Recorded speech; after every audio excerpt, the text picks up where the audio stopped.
Super Saturday on Fox kicks off with VFL action at Frankston. Round 1 in the new campaign. It is Richmond and Southport. The Tigers made the finals last season. Southport made it all the way to the decider where they were knocked off in a thriller by Footscray. They'll be looking to have another big season this year. Great to have your company on this Saturday morning. Joel Peterson, Nick Del Santo and Josh Jenkins with you. And Josh, Mutaz Al-Noor for the Tigers. He's an exciting prospect. He is. He's an impressive athlete. You can see him there, number 57. Last year's BNF winner. Just in the prime of his career. I think he's got AFL credentials. His game is improving. 17 disposals. Great interceptor, and expect him to be a prominent player for the Tigers today. And for the Sharks, Dal, Jacob Dawson is one of the very best in the comp. Yeah, well, he is the very best. Last year's JJ Liston medalist. He's an exceptional midfielder. We expect the same thing from him today and for the remainder of this year. I looked at their encounter last time when these two teams met. Round 16.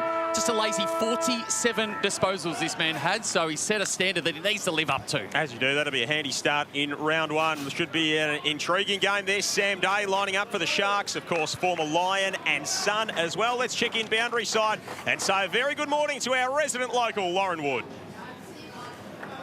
Thanks very much, team. And conditions couldn't really be better here at Kinetic Stadium. Nice little bit of cloud cover and not a breath of wind, which we love to see down here by the bay. Heading for a top of around 22 degrees. And as you say, two teams that played finals last year, so we should be in for a ripper. Thanks, Loz. Pretty sure Loz walked to the ground this morning, Dal. Yes, yes. A local that very conveniently probably grabbed a coffee and strolled down. I like that early matchup. So that was Sam Day, the key forward for Southport, up against Gibcus. Yep. So we all know Gibcus and the unfortunate injury run that he's had. Played last week for the Tigers against the Blues, and he's come back to play VFL this week. But what a great matchup and a good opportunity for Gibcus to put his name back up in lights. Yeah, players who've got AFL experience throughout this Southport list are coached by Matty Primus, the Port Adelaide Hall of Famer, and Jack Madgen in his first season as Richmond's VFL coach. These two teams getting their seasons underway in Frankston, and it's Crossley straight down to Dawson, and they can extract it here through Foot, who tried with Adelaide in the pre-season, trying to win an SSP spot. Berry had a play at it. Gadsby, the former Williamstown winger, kicks inside the 50. First opportunity rising up was Dawson. Was he infringed upon? He was. And Tane Dawson will get the first look at it here for the Sharks. Came out and met the footy beautifully there, and whenever you do that, shoulders out, you give yourself an opportunity, and whether it was a contact sort of above the shoulders or an arm chop, either way, a great result and a great start. Big Crossley involved with a couple of big knock-ons too, nice and early. It's good to see the big guys get down and dirty, particularly early. Important knock-on to keep that ball alive. You can see the bay in the background. Can be tricky kicking goals to this end. 21-year-old Tane Dawson played 3 games last year, was an emergency for the grand final. Got an opportunity to get the Sharks on the board. Lines it up and hits that inside of the left-hand goalpost.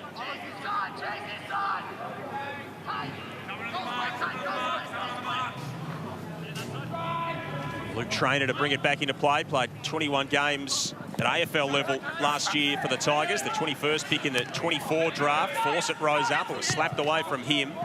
Taken by Sam Philp, who whips it around the corner. Rising highest was Joyce.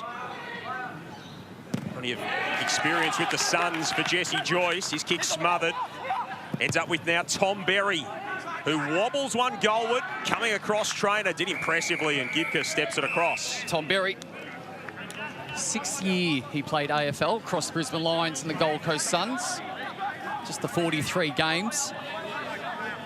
But a good inclusion into this team that's already been at a high level for the last couple of years in Southport. Very, very handy in. Hayes Brown in ruck. Pescud throws his boot at it and misses near side. One thing we will speak about throughout the call of today is the unique style at Frankston, the one that they're playing at this morning. Very narrow and long, so the ability to keep the ball alive, keep it moving. If you're pinned in your defensive half, you actually get sort of swarmed in more than you'd probably see in AFL grounds, so it's a very unique oval. Luckily for the players today, Dal, the wind isn't as much as a factor as it can be, because it can really roar in off the bay if you get a big southwesterly. It's the worst conditions in footy. You'd rather rain than wind, I reckon, when you're a player. But the Sharks have got a remarkably strong record. They attract ex-AFL players that are still in the sort of peak years of their career. They've got guys that are 25, 26 years of age, and they're prime-time performers. Lost a few at the end of last year. They're two leading goal kickers as well. Of course, big Hugh Dixon coming out of that team. You look at Crossley's 26, Tom Berry's 25, Foot's 25, Woodcock's still 26, Dawson's 27. Like that, they're the best years of your footy career. So clearly got a great recruiting strategy. Been doing it well for a long time, beaten in both the most recent grand finals by 4 points in 2024 and 10 points last year. Came from 6 goals down on grand final day in the driving rain at Icon Park. Almost pinched it from the Dogs. And what they're doing well already, Southport, just putting pressure on the Tigers' defence, locking it in their front half. They've already had the 3 inside 50s for the 2 scores. Of course, Tigers fans seeing plenty of their team this afternoon. They'll be in action a little bit later on against the Suns from the MCG here as part of Super Saturday. Play at it for Rechko, first season in Richmond colours after a year on the rookie list at Geelong. Yeah, they like him. I asked a few of the Cats guys about him. Just a dynamic athlete. Competed against Max Holmes in junior athletics, so a seriously good runner. Even if you're in the race, you don't have to beat him, Josh. You just have to be in the race against Max Holmes. He might have beaten him. I actually don't know who came out on top, but he's a dynamic runner. The Cats weren't overly happy to let him go, but opportunities elsewhere. McDonald hands it off to Gadsby at halfback. Reardon with a nice little step, cuts it in field. Mark taken by Ryan Burton, the former Hawk and Port Adelaide player. He chips it up the line. Hay had a play at it. Making him work was Collier. Spills to Philp. Handball out to Nick Collier. Enters the 50 for the Tigers. What can he find on the end of it? Fawcett came out, gathered it nicely. Has a runner out wide. Toner from the pocket, lines them up and finishes beautifully. Tigers on the board. Well, it's a handy finish from a tight angle. So just their first inside 50s. That's what we were just touching on earlier, the ability to move the ball. So if you go slow, it's going to be really hard to work your way through the opposition. But off half back, the Tigers went fast and direct. Just created a little opportunities, as we just saw there from Toner.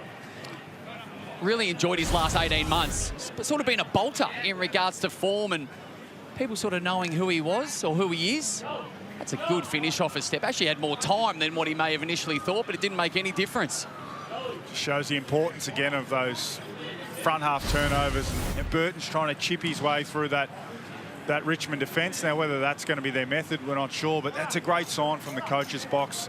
The young Tigers, they're coming forward to defend. They're not on their heels and forcing turnovers in the front half. That's a key metric for all coaches. And they are a pretty young list, especially compared to this Southport team, so they'd be really pleased to get off to the start here. Aston tried to shovel it up to Crossley. Sharks will get the takeaway through Jacob Dawson. Enters the 50, Day the target. Gibcus bashes it away from him. Scooped up by Street, the Tigers skipper. Hands it straight back to Burton. Didn't do much with the kick around the body.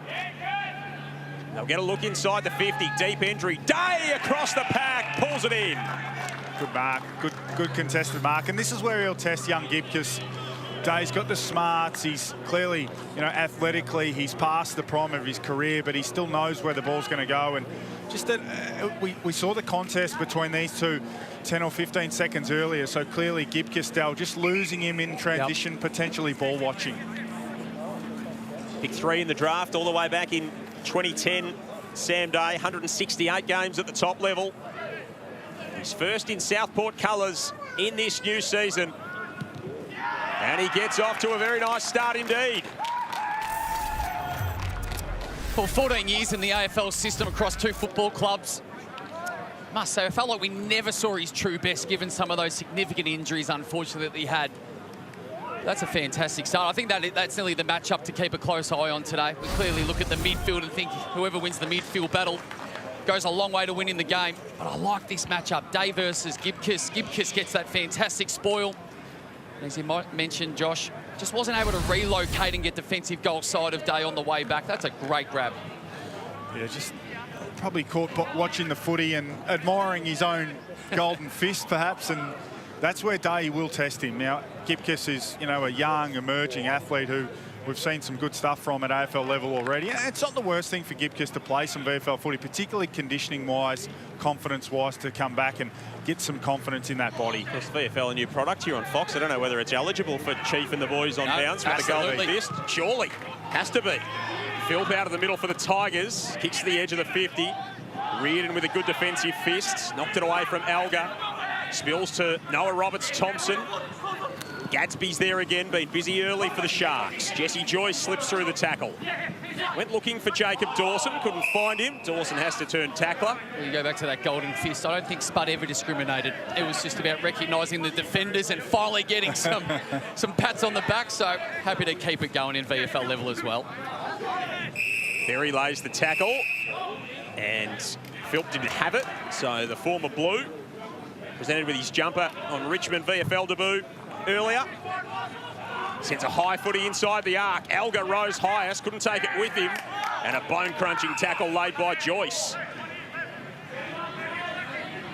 Best player in finals last year for the Sharks, Jesse Joyce. 30 disposals on grand final day. Deep in defence here, Southport.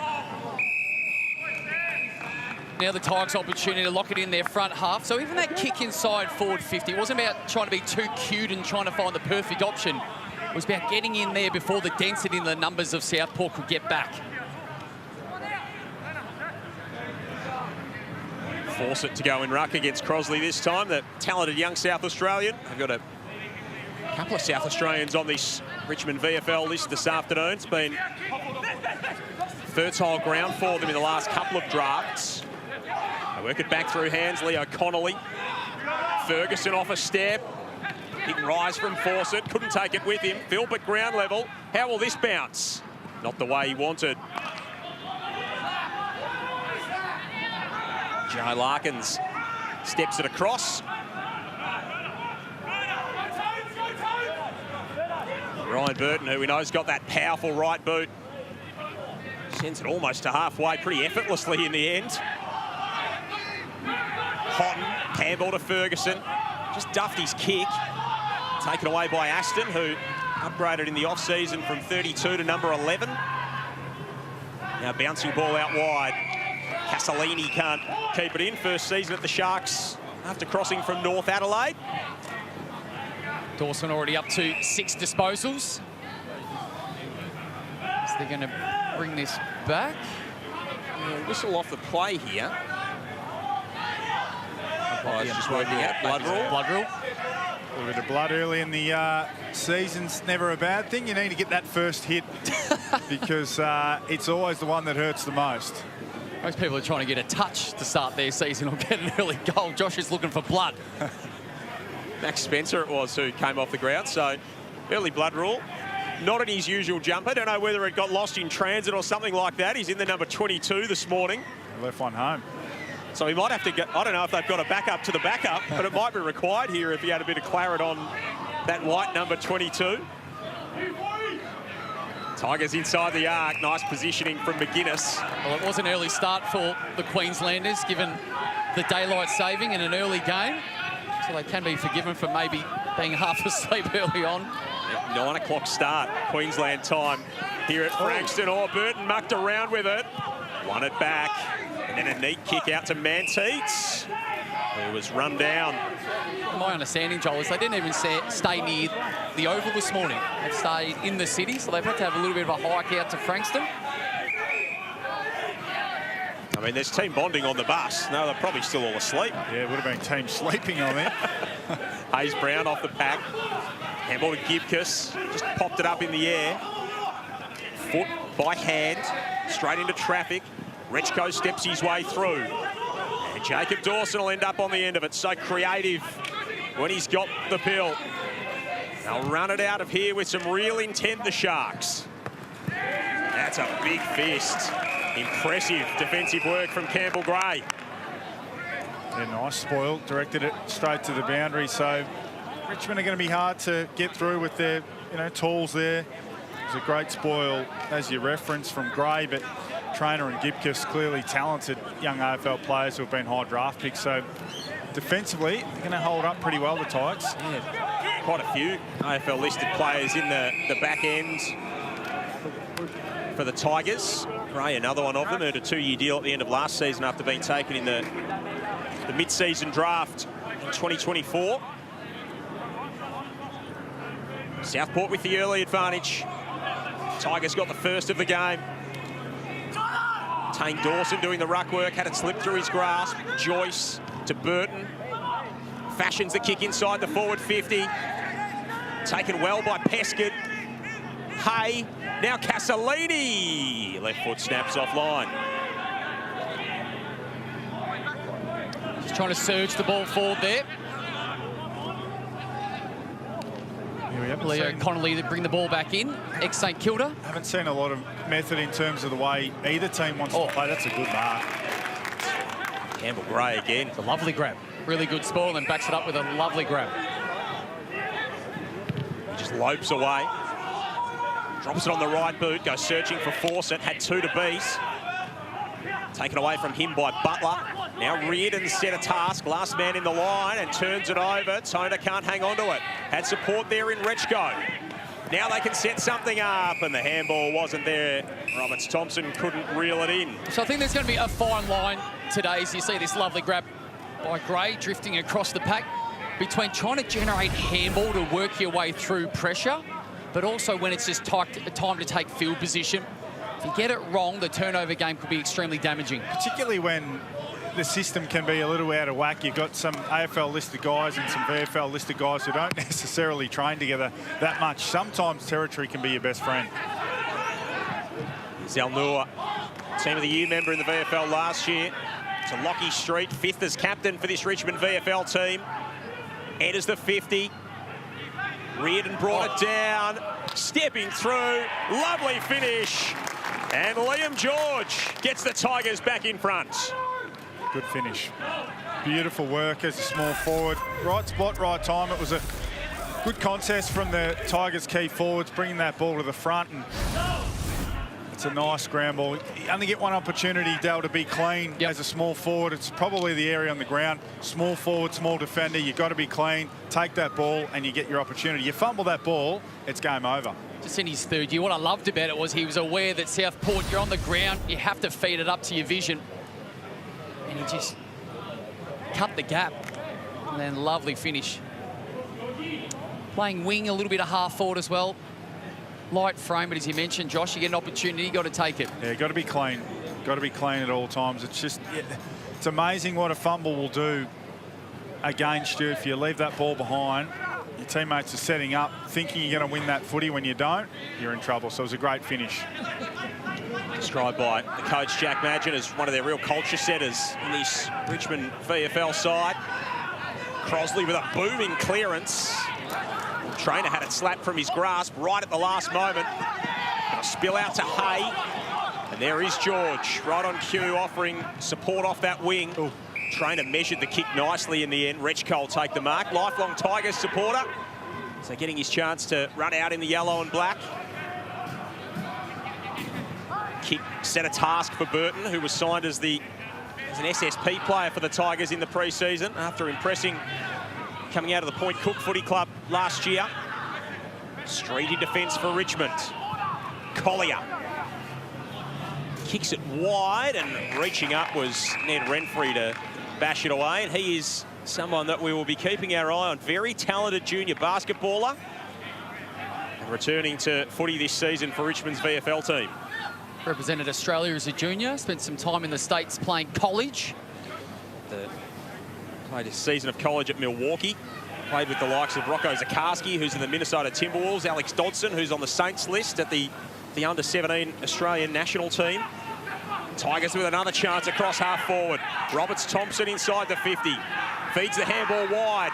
Elgar can steady, can fire, and just sneaks it in. That's some real craft from Jasper Elgar. Isn't it? Like the look of Elgar. He had an early flight at the footy, and clearly he's one of those forwards. In terms of, he's not overly tall, but he's a good athlete aerially. Stands about 6 foot, so it's going to be a difficult matchup. We see there at ground level, quite dynamic. Handball doesn't quite find him, but just breaking tackles, able to finish. Not a lot of space there. That's a really nice finish. So he looks like one of those sort of medium-sized forwards, Dal, that's going to be able to do a little bit of everything. One of two guys playing for the Tigers today out of Caulfield Grammar, the other one being Rechko. Was an absolute bolter in his draft year 2 years ago. Made his name a little bit more across the halfback flankers when he probably caught the eye of recruiters. And he was one of those many youngsters that the Tigers took in the draft 2 years ago. Got a good body on him too. Already got nice shoulders, so it looks like he's AFL ready. Look at the powerful clearance from Tom Berry. And then he just punches a low ball inside the arc for Castellini. That was textbook stuff. That's training drill stuff. Crosley trying to get some acknowledgement, saying it was a brilliant tap. I put it down Berry's throat, which he did. But from a Tigers perspective, that's the one you can't accept. You don't want anything to come straight out the front of a clearance. It's just so difficult for the defenders to be able to cover all the dangerous areas. 10 games, 12 goals last year for North Adelaide. Noah Castellini played 25 games there in 3 years at league level. Missed one earlier and misses this to the right-hand side. So 1 goal, 5 from their 9 inside 50s. Southport, so just inability to capitalise on the scoreboard. Generating plenty of opportunities in this opening term. Round 1 in the VFL season, part of Super Saturday on Fox. Of course, Tigers fans, big day of footy for you, taking on the Gold Coast Suns later this afternoon. Don't have to adjust your set all day. I heard yesterday Gold Coast Suns, with the bookies, are flag favourites as it currently stands. Yeah, well, the Dogs might have something to say about that on the back of last night, but they've been pretty impressive, the Suns. Oh, some trouble there. Really nervous moment for McDonald. Somehow got the footy away. Just thinking, the world's changed. To think that, in a good way, you know, to think that we're now discussing the Gold Coast Suns this time of year as a flag favourite, I think it's fantastic for the game. Woodcock extracts it. Handball up to Campbell Lake. Not in the helmet this afternoon or this morning. Berry wheels away. That is an absolute laser. And Sam Day pulls it out of the air. Being able to get ahead of the game a little bit, Berry. He looks like their midfielder that wants to get forward side. So I think Petrarca and, you know, those type of players. Dustin Martin's the one who invented the role, getting forward side of the contest and then being able to use your legs and hit a forward leading up. Nothing Gibcus could do about that. Josh Gibcus is going to be sternly tested by this man this morning. Day from the paint of the 50, already one to his name. Can't get that one home. Coming for a well-deserved rest. Berry up to 7 disposals. Already getting some treatment, so hopefully everything's okay. It's a bit unusual to be getting a massage this early in the game. It's early in the season. Correct. First game, you don't want to be tackling. Maybe he was just looking for that first hit, like Josh told us earlier. Got to have it. Dawson, high kick inside the forward 50. Peskin was held. He'll get the free. Leo Connolly can't believe it. Yeah, he's just trying to block for a teammate. Wheels around, and Max Peskin gets their second. Never got time to say much when the players are directly... Normally when they're directly in front, you've got 25 seconds to describe it, but they all like to go around the corner after 3 seconds these days. No problems there for Peskin, but just trying to block there in that aerial contest, and you've got to be so subtle about that. Umpires are looking for where your eyes are as that blocking defender. If you're trying to keep your opponent from accessing the footy and doing it without eyes on the ball, you'll get pinged most times. Lauren Woods, boundary side. Loz, you've got an eye on Tom Berry? I do, boys. He's just been seen to by the club physios, but I must admit, looking very despondent. That right leg has been worked on. He's just doing some walkthroughs on the sidelines, but clearly grabbing at that right hamstring. So looking very upset at this point, and quarter time probably can't come soon enough for him. Yeah, not a good sign at all. Thanks, Loz. That's a real shame. He was having an impact early here for the Sharks in a big way. Burton got pushed off it. Burton, that was Ryan Burton. Tom Burton curled his kick inside the forward 50. Mark taken by Reardon in defence for Southport.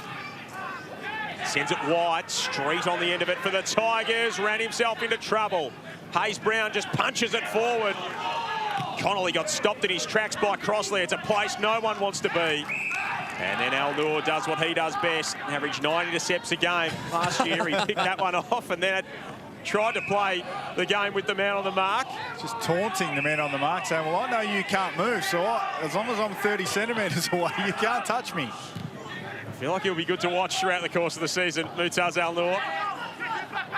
Tigers with another entry here. George through the arms back, sold it, and gets the free. Yeah, like to have another look at it. You called it well, Joel. He certainly made the umpire aware, which when you are being held, it's a natural reaction to try and ensure the umpire does see it. I can't help but think of you, Dal. I think you're the player that would have enjoyed the stand rule the most. Your ability just to be 20 centimetres away and kick off one step. You'd have loved it. You need to be brave in a slash or a pinch of cheeky to be able to do what we just saw then. It does remind me of the Hawthorn Football Club going back 10 or 15 years ago when they were at their very best. Just that face up the game, to stand and deliver and back his foot skills in. George kicked one earlier in the term. Used to give the Tigers an 8-point lead. That's way out to the right. Barely made the journey. But I think we all enjoy the tweaking of the rules. I do, so we've seen it in recent years. Maybe it wasn't governed as strongly as it should have been at AFL level, but what we've seen to start this football season at AFL level, I think is only good for the game. More offence. That time it was Street who had to wait for Zach Foot to make his move on the mark. And that's nicely picked off in the centre of the ground. Caleb Smith coming across to take the mark for Richmond. Here's Zane Piker, another South Australian in this Tigers team. Shallow entry and easy money in the end for Max Spencer, who came off the blood rule earlier. Hasn't needed to change that number 22. Yeah, they're the entries you want to try and avoid. You want to try and get one more mark, build the ball up with one more uncontested mark, get a little bit closer so that you can get that ball 0 to 30. Like the look of Finn Hay. Lively as he works his way back into the front half. Foot up toward half forward. Big rise from Pescott. Trainers at the back. Hay was right there with him. Made him earn the kick across the defensive 50. And Rich goes shoved out by Gadsby. That's perfect timing by Hay. So that's him working up to centre wing, being that release kick, just to work the ball up, as Josh just mentioned. But then his work rate to want to get back front and centre to either win the football or to put almighty pressure on the Tigers. Tigers got the first of the game. Had that margin out to 10 earlier in the term. Southport have narrowed it back but been wasteful in front of the sticks. George set something up out of defence for the Tigers. Kick up toward Fawcett. Ryan Burton intercepts. Spencer. And here's Hay again. Impressive work rate from the 20-year-olds. Foot, the set-up kick. Who's on the end of it? Tane Dawson. Too easy. He puts the Sharks back on top. Beautiful kick to the top of the goal square. It was forgiven for just blasting away and probably putting that ball too close to the goal line, but in the end it was a really nice kick from Foot. Angled that ball back across his body to ensure his key forwards could get an opportunity. And big fella Dawson, he's been lively, had the opportunity and won the free kick early in the game. He's going to be clearly a low disposal player, only 3 in the game, but a couple of scoring shots already, so he'll be feeling good about himself. He'll be loving that ball movement. Ball going from the far side, coming back through the middle, and Foot's decision to go fast and to the top of the goal square allows Dawson to get his preferred position, take an easy mark and even an easier goal. What about that man? He said that he had 47 last time they played, Dal. Well, he's up to 12 already, so he's a little bit under. He's not quite on track. Oh, he's number 13. As you were saying. He wobbles that one inside the arc. That's nicely judged from Connolly, who you mentioned, Dal, was ex-St Kilda. Actually spent the last 2 years in London. He was playing park cricket, wasn't playing footy. Came back to Richmond this season. That's an absolute dead pigeon. Works its way out to George. I think if you're a Richmond fan sitting at home, you're going to make your way to the MCG a bit later. You get a great idea of how the AFL team wants to play and how they want to attack and how they want to build the ball up. And think you just get some insights the way your VFL team's going to play as to the way your AFL team wants to play. Keep pricking your brain about that throughout, Josh Jenkins. Here's Lake, off to Foot, edge of the 50, straight through the middle, Pescud back with the flight, can't reel it in. It was desperate stuff on the last line from the Tigers. He might have clipped the back of his head on the goalpost. So hopefully he's okay. He's behind play, just slowly walking back into the field of play. Great. This is the last one there for Richmond to try and force it through. I spoke to someone from Richmond during the week and I said, what should we see from the Tigers? He said exactly what you'd see in the senior team, but they might be faster. They want to go even faster and maybe just lack that little bit of control and game awareness of when to go at what particular speed, but he said it should look like we do. Dawson tackled by Phil. 13 for Jacob Dawson. Sam Philp's got 8 for the Tigers. It's an entertaining contest. They had an absolute barn burner here last night between the locals in Williamstown. Joyce inside the 50 for the Sharks. Connolly read it nicely off the pack, gets onto his left boot, exits toward the wing, and George is there again. He's played a really good opening term. Hands it off to Smith. Now to Burton for Richmond. And it all opens up in front of Piker. He nurses the kick inside the arc. Roberts-Thompson over the top. Fawcett can just walk it in. Well worked, really well worked from the young Tigers. And talk about how the AFL team want to play. Well, maybe they, or hope they were watching that, because that was really well worked. Now the Tigers had the overlap, they had the outnumber, and it was basically about execution and decision making. And in the end, it was really, really smart and really, really shrewd. I thought Piker could have really attacked the 50 if he wanted to, but again, you see there, player in space. If your teammate's in space, honour that, use that, and in the end, it was the easiest of goals. So that was a really probably the best passage of play we've seen from either team. Made his AFL debut in round 2 last year. Liam Fawcett kicked 8-13 for the Tigers, kicked 3 in that wildcard win over GWS. That was a beautiful hit of footy, as Josh Jenkins described. Southport late in this opening term, looking to try and peg one back. There's a big fist from Collier to punch it out wide. Larkins ended up with it. Free kick's going to come back to Richmond. Got rid of it. Tigers need to tidy up their centre ball throw-ups. 6-2. So it hasn't quite come natural to me just yet. Throw-ups, ball-ups. I feel like we're still all working through that. Are we okay? Just exactly what we're calling it. Well, Southport are doing it very well. Collier. He chased it out wide.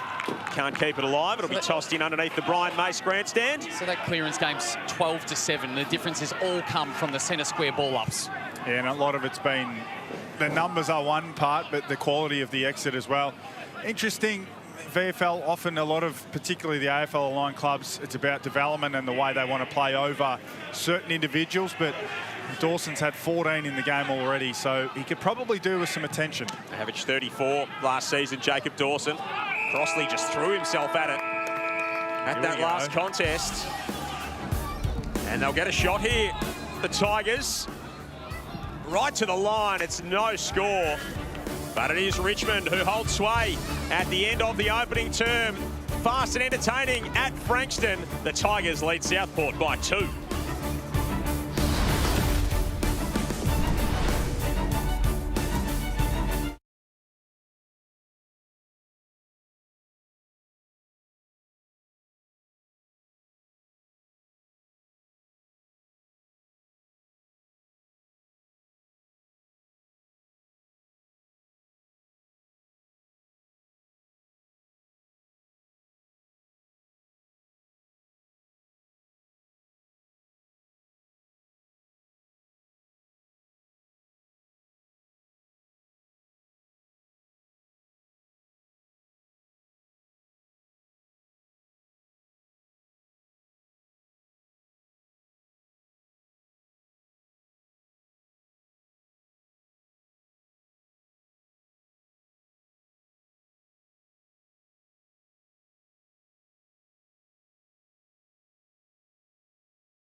Opening term in the books at Frankston.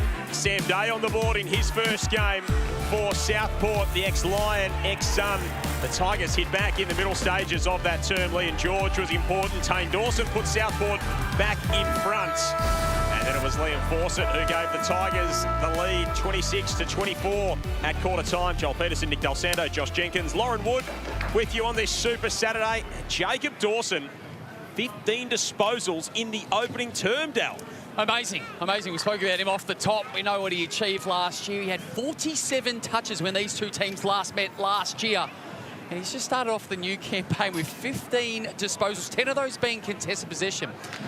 And Josh, we spoke about this just really briefly about someone needs to be accountable for him. Now, I'm not sure if that means a tag, but if you're trying to find a way to get back into the senior team, you're at the Tigers, you can't walk off and allow your opponent to have 60 disposals. That's what he's on track for at the moment. It can't hurt. We talk about the value of being accountable as a midfielder and not necessarily tagging, but it's a little leadership element as well, because, I mean, there shouldn't be a Tiger in that midfield group who's not aware of Dawson and aware of what he's been able to do in that first term. So it'd be interesting to see if anyone takes a little bit of accountability for him.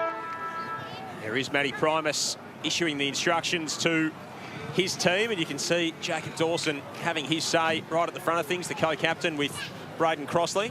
Well, no wonder he's smiling and giving instructions. He's saying, follow me, get the ball to me. Oh, I love what we've seen so far. So it's been 7 goals apiece, some missed opportunities, you'd have to say, from a Southport perspective. But when the Tigers have gone forward and they've only had the 11 inside 50s, they've scored every 2 times.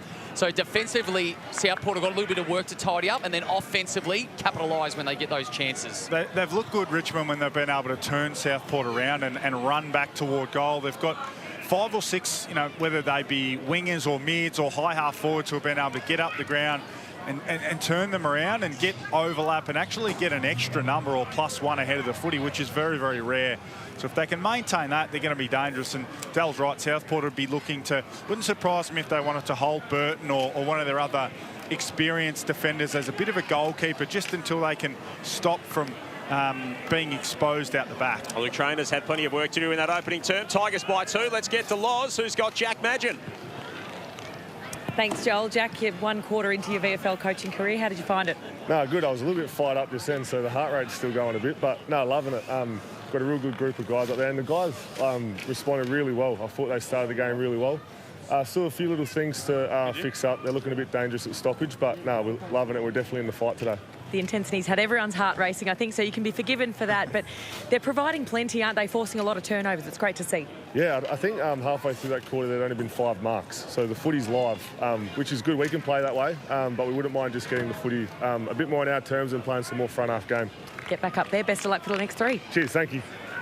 Lauren Wood with Jack Madgen, famous sporting family. The Madgens, of course, sister Tess, an Australian Opals captain. Brother Ben, recently inducted into the Sydney Kings Ring of Honour as a Hall of Famer. So the 4 Madgen kids out of Gawler in South Australia.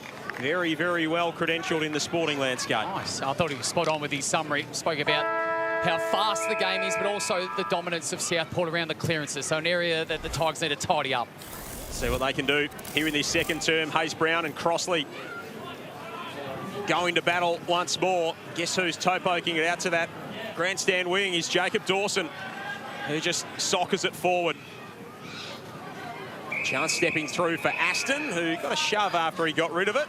So one thing we've noticed already in this first quarter, Josh, is the lack of marks. Is there a little bit of how are you? But just the lack of marks. But that can be accountable because of the ground. It is a smaller, narrower ground, so it is hard to maintain possession. Hence, territory, as Josh mentioned, is so important. Kardinia Park style, that type of ground, yes. or even narrower? I'd even go narrower. Oh, wow. Yes. Woodcock on the outside of the boot. Toward half forward for Southport. Kick to the Young Street end here in this second term. Dawson kicked one in that opening quarter. Sends it to full forward. Gibcus dropped the mark. He's got support there, though. Al-Noor did that last week in a practice match. Just played with it on the behind line. Eventually stepped it over. This time he combines to send it out. Ryan Burton keeps it alive. Good desperate stuff in defence from Roberts-Thompson. Burton has another go for Southport. Al-Noor drives Hay into the turf. He introduces him to the grass in Frankston. Al Noor inside defensive 50. Let's check in with Loz.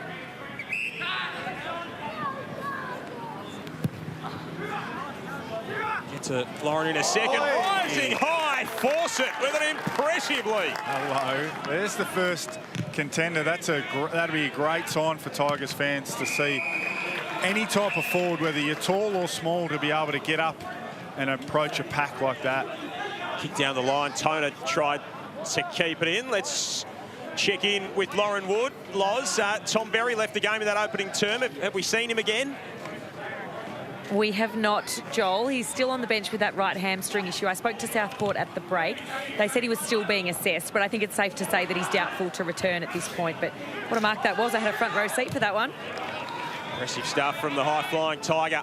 Liam Fawcett. Lowson. He took on a couple of tackles and got caught.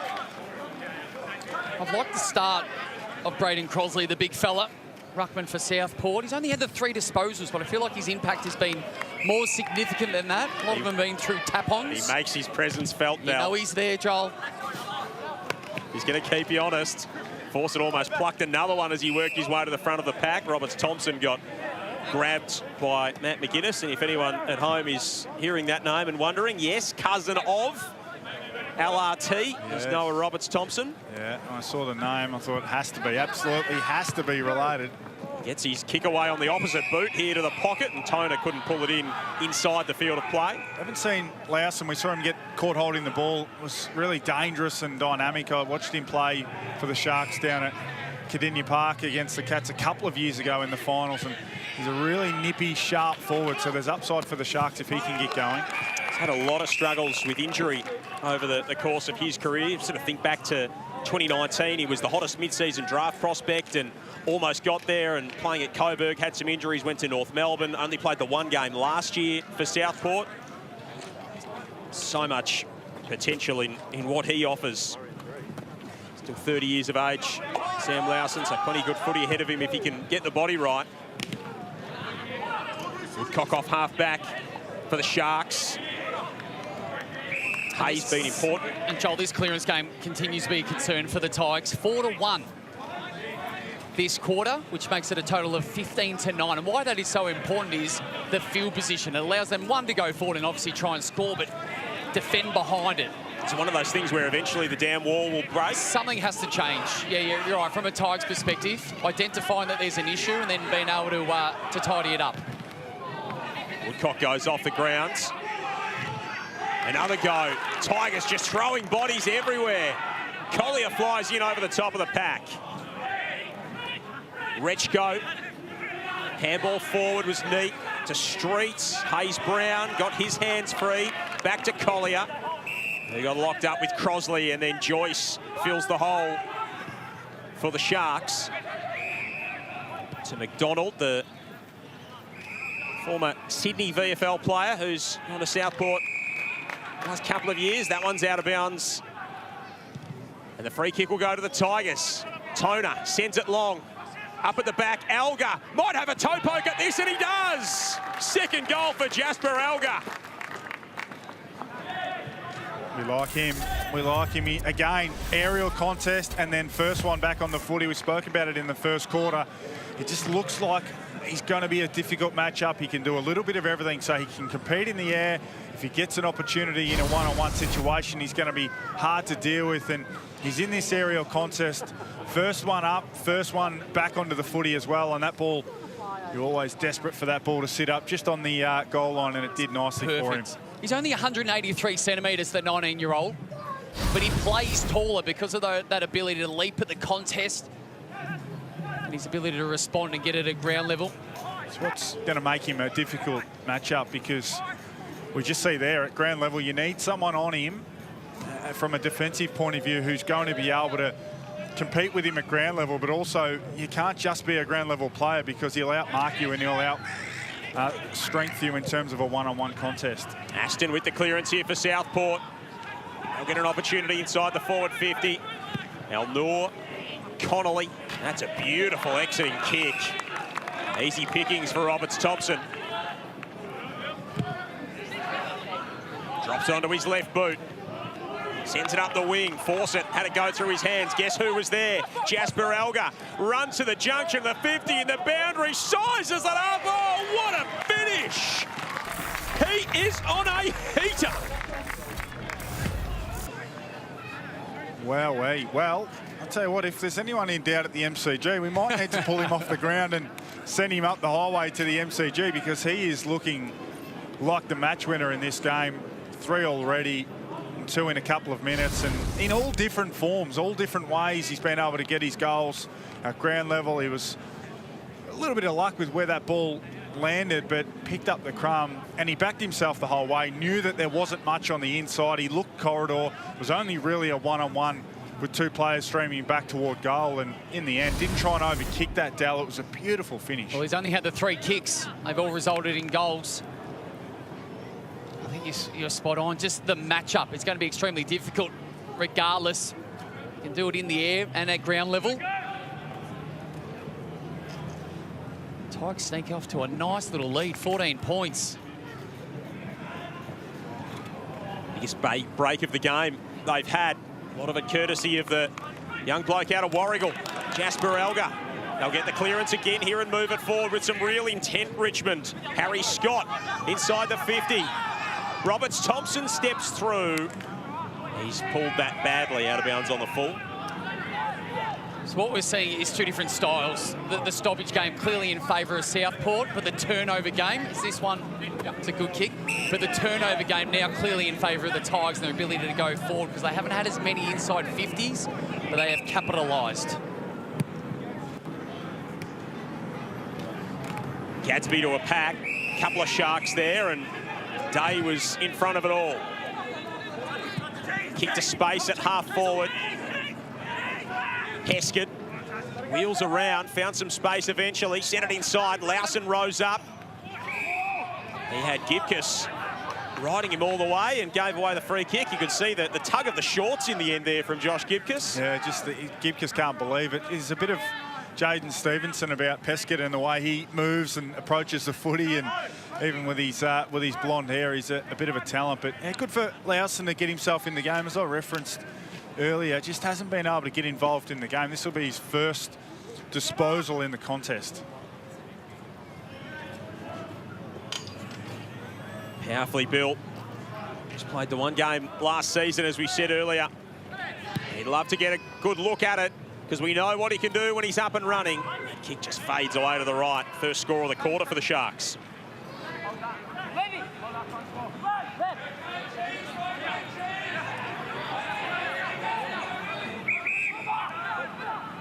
Caleb Smith has the responsibility for Richmond to bring it back into play. Piker wheels away out of defence. Almost turned it over, put it straight down the throat of Dawson. That was Tane Dawson, couldn't hang on to it. Scott for Richmond. Now Connolly works his way to space on that outer wing. Measures it nicely for Harry Scott, who's spent the last couple of pre-seasons training with the Tigers AFL squad. 5th in the Fothergill round medal last season. Measures the pass beautifully inside the 50. He's found George on the end of it. Like the way this guy's going about his footy. Now Liam George assesses the options. He's got great football IQ. Spoke about his first quarter and what he did. Matty Primus will be so disappointed with Southport's team defence. From a kick-in, nearly uncontested length of the field. Going to take it on here, Liam George. Uses the stand rule to his advantage. Lets it fly from 51. He'll go right to the line. Tigers have got the Rovers. Fawcett tried to go over his head. That was inventive. Ripped down by Renfrey. Opportunity off a step. Lovely finish. And Harry Scott ends up with another for Richmond. Their 3rd of the term.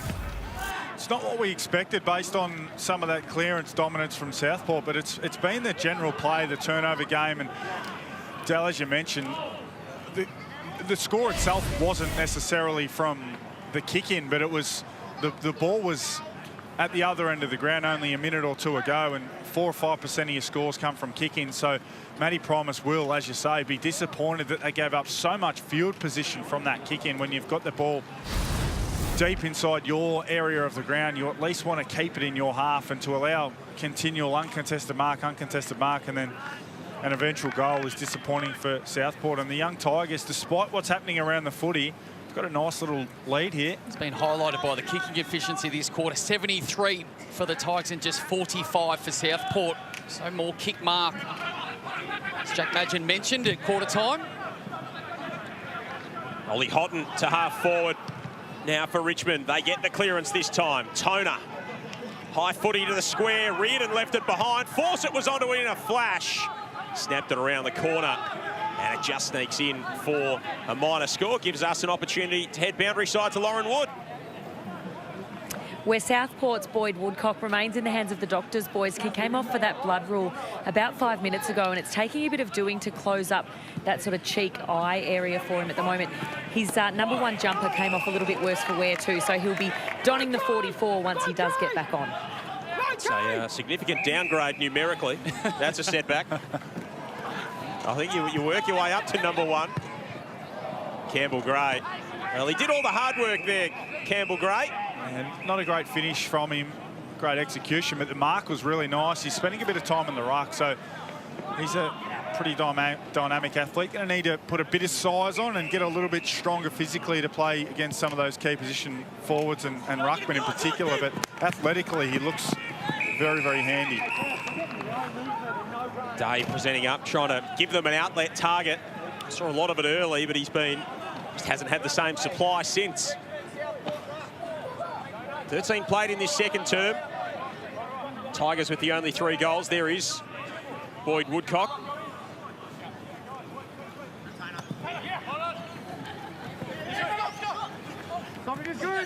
Aston. Dawson. The Tigers laying all over him. Well, when I say he's had 18 disposals, but only 3 in this second quarter. So they have identified it, the Tigers midfield, and Amora Cannell done a good job on him so far this second quarter. Only 18 disposals, 13 minutes gone in the second term. He's really slowed down. I had to pull myself up there a little bit. Well, when you've had 15 in the first and clearly best on ground, the question was, could the Tigers, one, identify it and whether they needed some support from their line coaches at quarter time, but then you've got to go out and actually do it. It's been a much better response. Harry Scott might be the man who's taken charge or been given responsibility just to quell him ever so slightly.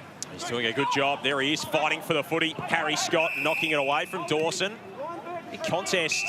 Ryan Burton's on for some afters as well. It's a little bit in this now, isn't there? There's plenty of chippiness, and it's been a pretty clean game up until this point, but good to see what it means to both groups. And, you know, Southport are clearly in it to win it. They're a team who want to play and win premierships. Ryan Burton right to the boundary line. It was on the money to Tane Dawson, and he's going to get marched up toward the 50. Infringement on the mark there. It might have just come over the mark. It happened pretty quickly, but that is a rule at all levels. They're trying to be a lot stricter on and say, no, we want the game to be more open. We want it to have more speed and free flowing, and to do that, you need to stand completely still. Kicked one in the opening term, Tane Dawson. Southport haven't kicked a goal since the midway mark of that first quarter. They trail by 20. Dawson trying to get them back on the board. That awkward, stuttery approach. Puts his right foot through it. And Gray again with an important intervention. It's a bit of a shame, that kick, and the reason for that is the last thing you want is for the Tigers defenders to be able to do a simple spoil through. If you're going to kick it to the top of the goal square, make it land there. Allow your forwards to get to work and not have a simple rush behind. Now they get the opportunity, and Southport don't get to set the defence. Richmond can try and transition it the other way. Most big forwards think they can kick it about 5 metres further than they really can. So Dawson was probably thinking to himself, if I absolutely flush this, I reckon I can get it there. But in reality, you're spot on. Land that ball 10, 15 metres out from goal, and worst case scenario, even if it's in his intercept mark, you've still got a great defensive formation behind that. Castellini high inside the 50 here for the Sharks. Al-Noor over the back, whistle on play, free kick. Going to the tie. 50 as well. Yeah. Heskett took the advantage. And he looked inside at the umpire, who surely would have been signalling, so that had to be 50 metres. Well, double that down, though. Even if he was paid the advantage, probably should have taken it back. He was under pressure running towards the boundary line. So either way, I don't think it was a great decision. Just thinking about that last comment, Josh, about forwards. I think that's the life that they live. Forwards think they're a little bit more capable. It's a personality trait. Across the board. Are we removing you from that club, Josh? No, we're putting him in it. No, it sounds like I'm in it, I think. In from the side, Roberts-Thompson. Renfrey attacked it with some real vigour. And then he threw McGuinness off the footy. It spills over the boundary line.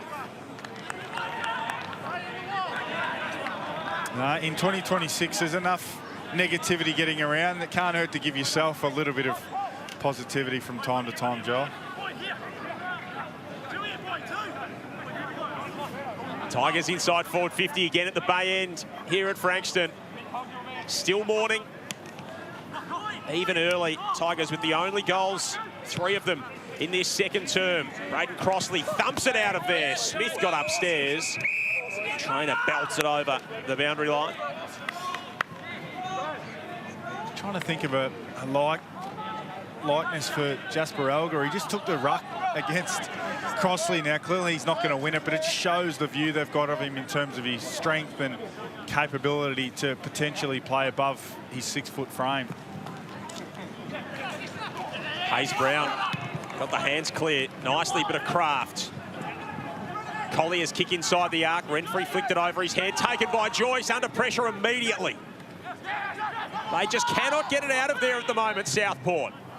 Great stuff from Joyce to dive across the kick. Aston put his head over it. Now Joyce does punch it clear. Trainer in from the side. Pirouette couldn't pull it in. Lawson. Jacob Dawson back in through traffic. Al-Noor tried to punch it forward. Spilt to Lawson. Kick into the centre. Picked off by Al-Noor. Here come the Tigers at pace. Houghton. One too many from George. Scott can't get the hands free. Sharks wanted a free kick. They won't get it. Well, it was absolutely one too many handballs. They'd broken out of the congestion. They were in clean space.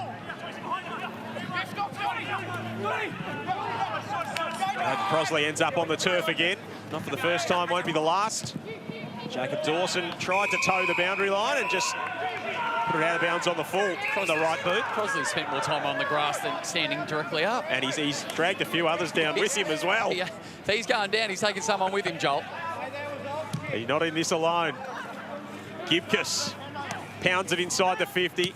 McGuinness had it go through his hands. There is Crossley, turned it over. Collier at the top of the 50. He's got options aplenty. He's in the prime launch position here. A lot of Sharks back now. We haven't seen really anyone flush a footy from outside 50, so this might be a setup. Indeed it is. Alga's the target. And he's a good man to kick it to in this kind of form. Well, he's the best man to kick it to because his 3 previous kicks have all resulted in goals. Southport just a bit off. Just a little bit off everywhere. A metre behind when they're defending. And then another opportunity, as you mentioned, Josh, they were setting the kick up. Someone had to be on an opponent. Oh, left foot snap. He's well across the face, and well, he kicked it into the church. He needed some divine intervention there to try and help that one. He may have even needed a bit more than that. Might need that on a Sunday morning. Not sure if it works on Saturdays. Oh, jeez. Another poor exit. So they've clearly got no momentum. They're struggling to get out of their back half. This is where they need just contest long down the line. Stoppages are good because they're dominating that part of the ground. Saints AFLW coach Nick Del Santo with you. George inside 50 for Richmond. Hooks it back toward goal. And it's whacked through by Mantete.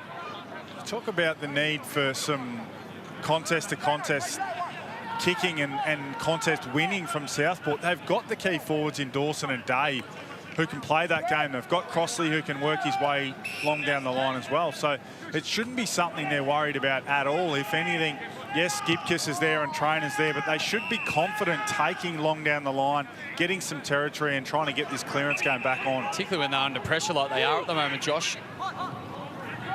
Foot's trying to get them out of some trouble. Dawson at halfback marks it. Let's go downstairs, Lauren Wood. Just some news from Richmond boys. Sam Philp to take no further part today due to a shoulder issue. So his club debut for the Tigers hasn't even lasted a half. It's a real shame for him. It is, and Al Noor's now down behind play as well, looking a bit sore. Day tried to tap it to the advantage. Look at the Tigers line up around that football. And they will surge it back the other way. Alga's going to get another opportunity here. Kicked one from this spot already. Goes to ground this time. Handball to Piker. He slapped it straight to Ryan Burton, who sends it back to Spencer.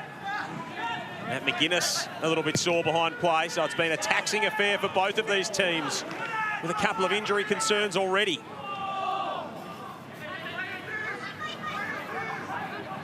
Foot to Rechko, inside 50 for the Tigers. Picked off easily by Woodcock. And we have not seen a lot of this in this second term. Southport working it into space. Dawson with the fend off on Al Noor. Tried to measure the pass towards centre-half forward. Connolly stood in the road. Again, it's impressive defence from Richmond. Al Noor's got all the time in the world there. He came to a complete stop. And the little nudge from McDonald will be penalised. It just wasn't needed. They had a 2v1. They had stability behind the football. Ned Renfrey kicks to the pocket. Again, representation for Richmond. Gadsby had 3 Sharks encircling him, and he found the safety of the boundary line. It's just a clear unwillingness from Southport to go long. They're trying to over-possess, or they are over-possessing, because so desperate to find the short kicks, the uncontested marks, the little dinky handballs. Potentially some of their experienced players trying to get their hands on the footy when they need to just take ground, because when the ball's on the ground or gets on the outside, Richmond look far better. Outside of the boot here for Houghton. And he misses. That's Ollie Houghton, of course. Brother Taj is on the Tigers AFL list. Out with a hip injury at the moment. And Ollie, of course, was actually drafted by the Saints. Didn't play a game. Tigers out to a game-high 21-point lead. Still got the only 3 goals of the quarter after they led by 2 at quarter time.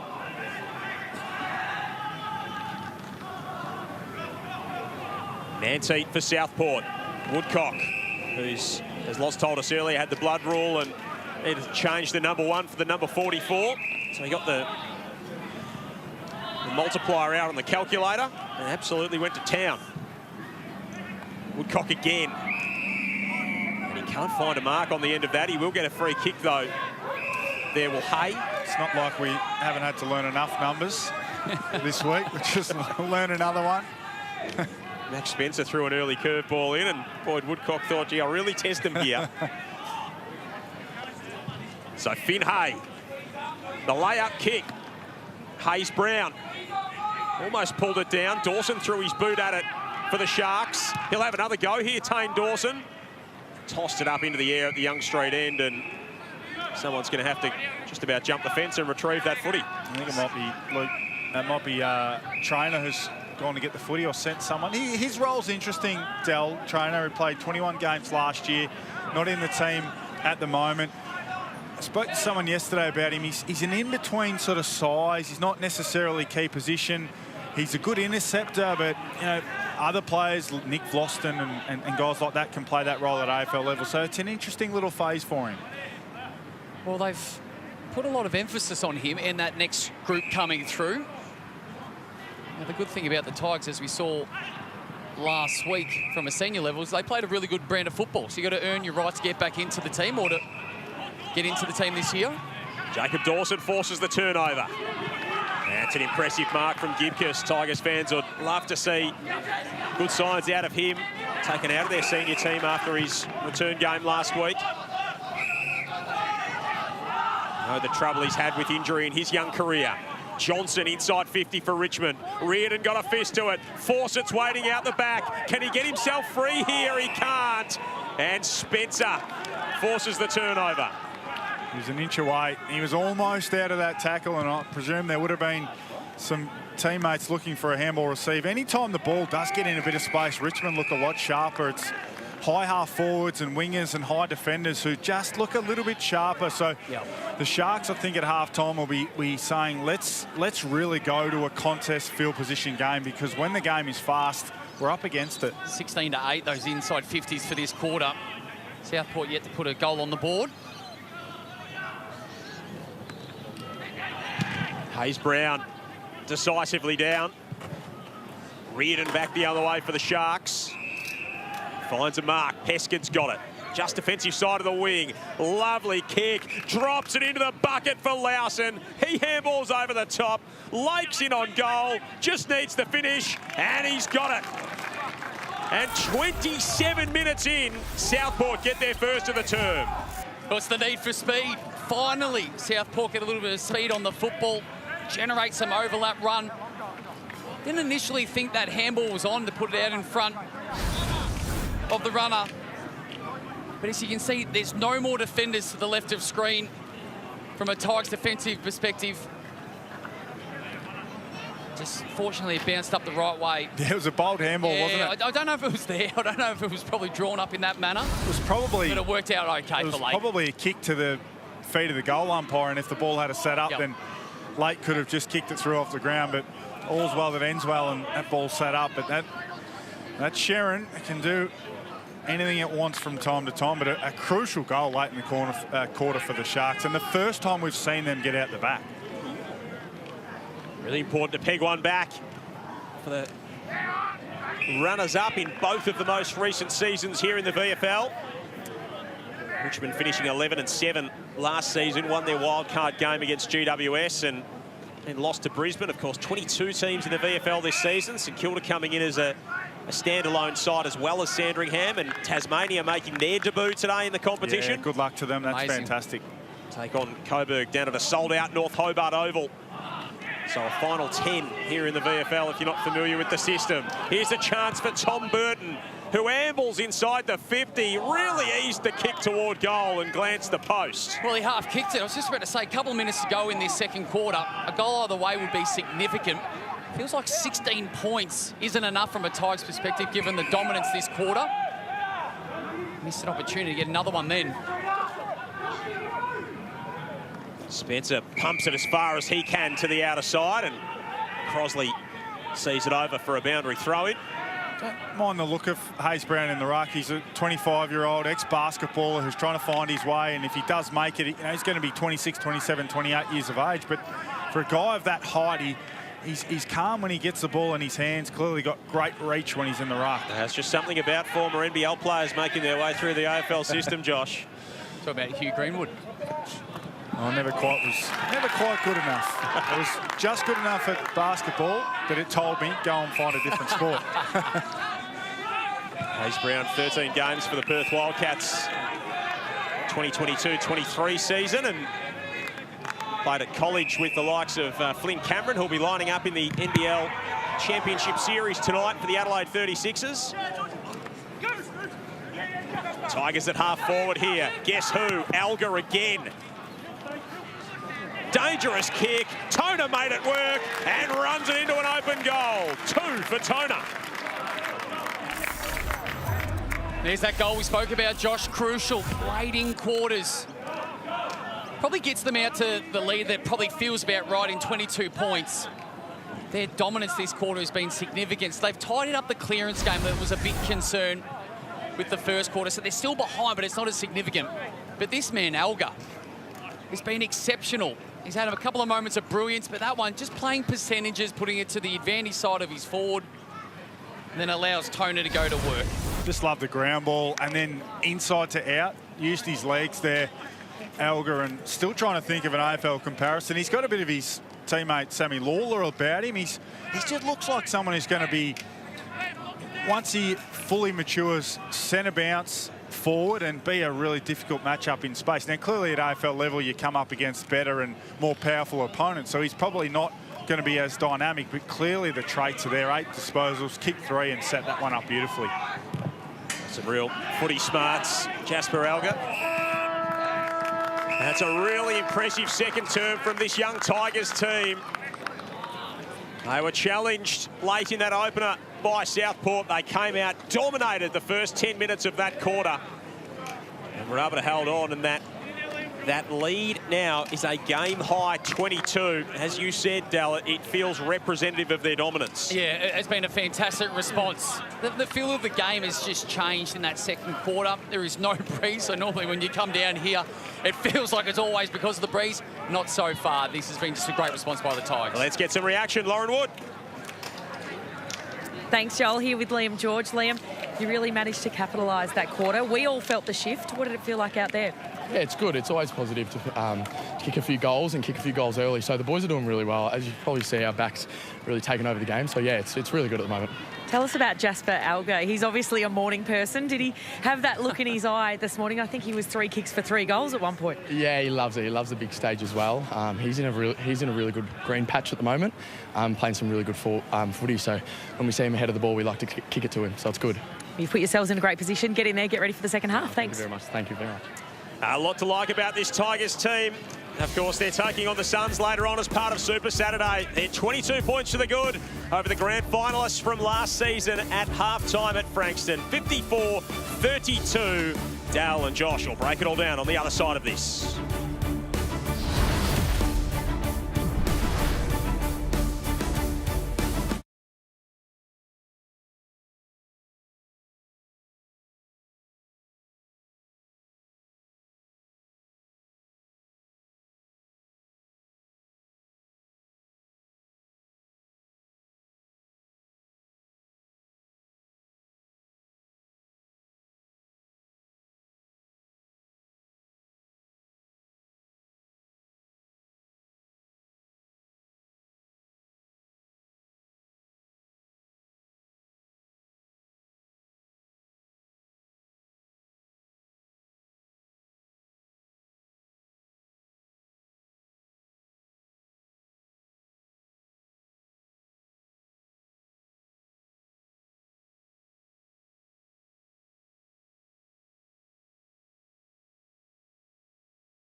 4-1 in that second term for Richmond. Really took control of the contest. Their pressure lifted, and this man was everywhere. Jasper Elgar really announced himself. Beautiful finish on the run from out wide. He kicked 2 in the term. He's got 3 to half time. Richmond by 22. Joel Peterson, Josh Jenkins, Nick Del Santo with you at half time. 22-point lead to the Tigers, and it was all Richmond in that second term. Josh, they were absolutely terrific. Yeah, they were, and look, the uncontested numbers are in favour of Southport, but it hasn't been a true reflection of the game. Richmond have been able to bring great pressure and often get their wingers and half forwards and get back toward goal and put the Sharks under immense pressure going the other way. We haven't seen a lot from Sam Day apart from that goal, so they've kept him under wraps, and been so impressed with so many of those fleet-footed Richmond wingers and half forwards have been able to get up the ground and defend and play the system, but once they've been able to win that ball back, often turning Southport over, they've been able to get back hard toward goal and cause headaches for the Sharks defenders. Really opened up in that second quarter as the main man was Elgar with his ability to capitalise in front of goal. This is just delightful. So from just outside 50 on the junction, didn't overkick it, just put it to where it needed to be at the right time. But they had 18 inside 50s that quarter, the Tigers, and kicked the 4 goals for. So the constant pressure that they were putting on Southport was significant. The clearance game still in favour of Southport, but it's their inability to score from that. So just 1 goal apiece from clearances, but it's been the turnover game which has suited the Tigers that quarter. And who capitalises? The forwards. They get better looks at the football. And Jasper Elgar, as you see there bottom of the screen, he was the main one and the main recipient. He's done some great things, and he's really showed a lot of forward craft up there, Josh, particularly. Yeah, what I like about him most is you have a look at these highlights. They're all different. They're all in different manners. Clearly, he shows that he can compete aerially, and that's so important. Think about the Brisbane Lions. Maybe their key forwards across the last couple of years, particularly without Joe Danaher, haven't been star-studded. But Cam Rayner, and this is a guy that plays a little bit like Rayner, he can help you aerially, he can get the ball at ground level, and he can do that. And Jasper Elgar is certainly someone who can do a little bit of everything in terms of the modern-day forward. He's the #1 ranked player on the ground up until halftime, just to highlight how important he has been. His dad, Dean, played 300 games at the Warragul Footy Club. He comes from good stock, Jasper Elgar, and he's showing his wares in this first half. Tigers by 22 at half-time at Frankston, looking to start a big Saturday for the Richmond Footy Club off on the right note. Second half is after this.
This is the team that they're all chasing from last season. The Footscray Bulldogs, they won an enthralling grand final.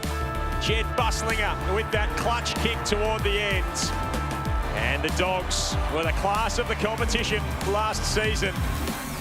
They are the team that everyone is chasing this year. They start their campaign today against Casey. Southport beaten by 10 points in that grand final after being beaten by 4 points by Werribee the year prior.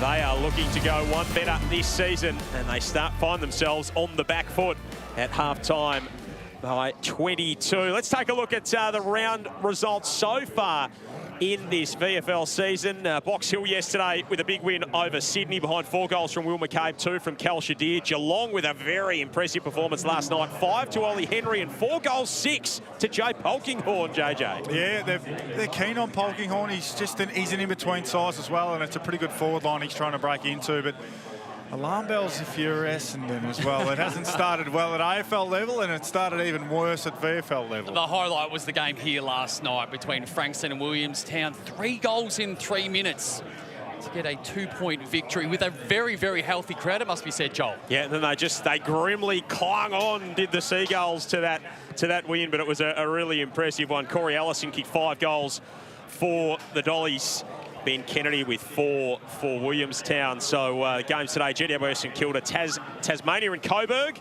Footscray and Casey. This is what's coming up on Fox this afternoon. So Richmond and the Gold Coast from the MCG. Your Saints now trying to get their first win of the campaign, and then Freo and Melbourne out west. Some big games already, isn't it? And I love what the D's did last week. We saw Fremantle get overrun by the Cats down there at the Cattery. So some big games. I feel like we're saying that earlier than we do normally. We normally it's a back half sort of conversation. But looking forward to this afternoon's football. Don't go anywhere. Intriguing games as well, particularly the last 2. We expect Gold Coast to turn up and do the job. Having said that, Richmond beat them last year. It was at Marvel Stadium. But you'd expect the Suns to be too strong. St Kilda, if they drop to, zipping 3, I guess the noise gets louder and louder. What do we make of the Giants? They've been great, then they've been poor. And Fremantle were really good. I was at that game last week against Geelong. They'll be filthy they lost the game, but they were really good for long patches in the game. And the D's might just be the big jumper of 26 based on the way they played last week. Yeah, 2 teams that can play very exciting footy. And who knows, the Tigers fans energised by what their youngsters have shown this morning. They'll roll into the G with confidence. That's where we'll send you at the end of our game. It is the Tigers by 22. The Sharks getting ready to try and strike in this second half. They're trying to make up a margin. They've done it before. They've got all kinds of experience. Second half isn't too far away.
Tigers by 22 as we get set for the second half here at Frankston, round 1 in this Smithies VFL season. They did it nicely in that second term, the Tigers booting 4 goals to 1 to open up a game-high 22-point break as we head into the second half. Joel Peterson, Nick Del Santo, Josh Jenkins with you. Let's go boundary side and check in with Lauren Wood. Thanks very much, Joel. Obviously differing fortunes for both of these teams at the moment, so they're stuck in a year in both of their rooms and very different messaging. Richmond obviously looking to continue to build this momentum, continue with that run and gun style and hopefully put the foot to the throat of Southport, whereas Southport, they feel like they knew it was going to start like this. They had one of their practice matches cancelled due to lack of numbers from the opposition team, the Brisbane Reserves. So probably always felt like they were going to start a little bit slower. So expect them to come out with a lot of fire in the belly in this second half and try and make amends and reel that margin in. Just a quick jumper change for you. Players are working hard out there, but the Southport medical team working harder. And the laundry team will be afterwards with all of these blood rules. Number 27, Noah Castellini, he's had a quick change at halftime. He'll now be in the 47. So another number for you to learn, Josh. I did see Castellini in the hands of the doctors as they were leaving the ground at half-time, so thank you very much for that update. Tell you who hasn't started slowly, and that's Dawson, who's had 24 disposals. Then his running partner, or new running partner, is Ryan Burton off the halfback flank. Welcome to VFL level. He's just had 22 to start his journey. If you don't mind. I think the interesting part for Dawson, though, and maybe something we'll see with Southport if they make some adjustments, only 2 score involvements from those 24 disposals. So a lot of handballs and short kicks in between the arcs, not a lot of impact on the back. So what do you want to see? If we think they've been maybe a little bit too slow, we love that fast chain of play where they got out the back. Would that be your message to the group at half-time if you're Matty Primus? It looks a little bit of a mismatch when the ball's in open space. So take some more contest. Ask Sam Day and Tane Dawson to come up, compete as hard as you can, get front and centre and see if you can create via those methods. As we've spoken about, the narrow dimensions here at Frankston, they've afforded the Sharks no space, especially in that second term. Guess who gets the opening clearance? Dawson with a toe poke forward. Taken by Rechko. Dawson's in there to wrench it free. Handball out wide to Foot. Zach Foot wants to get the Sharks moving. Strides inside the 50, eyes the sticks and hits the post. Nearly the perfect start. But once again, just little moments by Dawson. Little toe poke to keep it moving. And then gets it out of that congestion to get it out to Foot.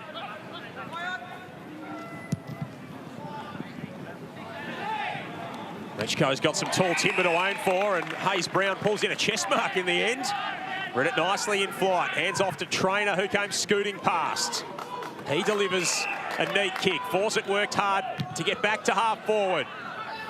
Whacks it as far as he can. Rising up Renfrey. Elgar at the feet of the pack. He rides the bump. And then got grabbed by a couple and holding the ball. Turned around again there, Southport. Now, often when you lose a long down-the-line contest in that manner, you can get turned around. But you'd think with Burton and some of the experience they've got behind the ball, they could hold a little bit more depth. Richmond looks so threatening when they can get that ball with speed in between the arcs. Heskett can't keep it alive.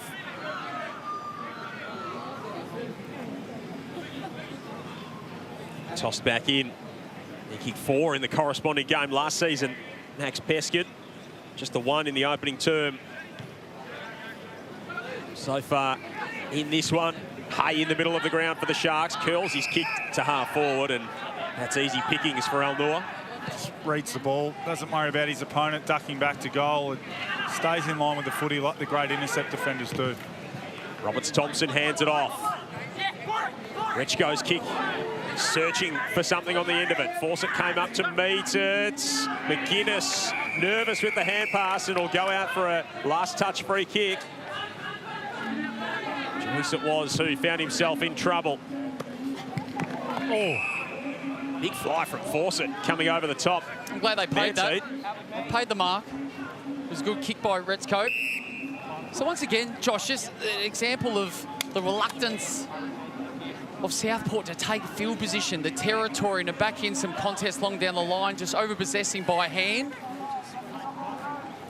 And then the last touched new rule, causing the turnover. Just inviting pressure. You're asking Richmond's young, enthusiastic, energetic players to come at you and put pressure on the game. They've had more of the footy, but it's working in Richmond's favour. Kick one in the opening term, Fawcett. Didn't strike that as he would have liked, the Central District product. He restores Richmond's 22-point break.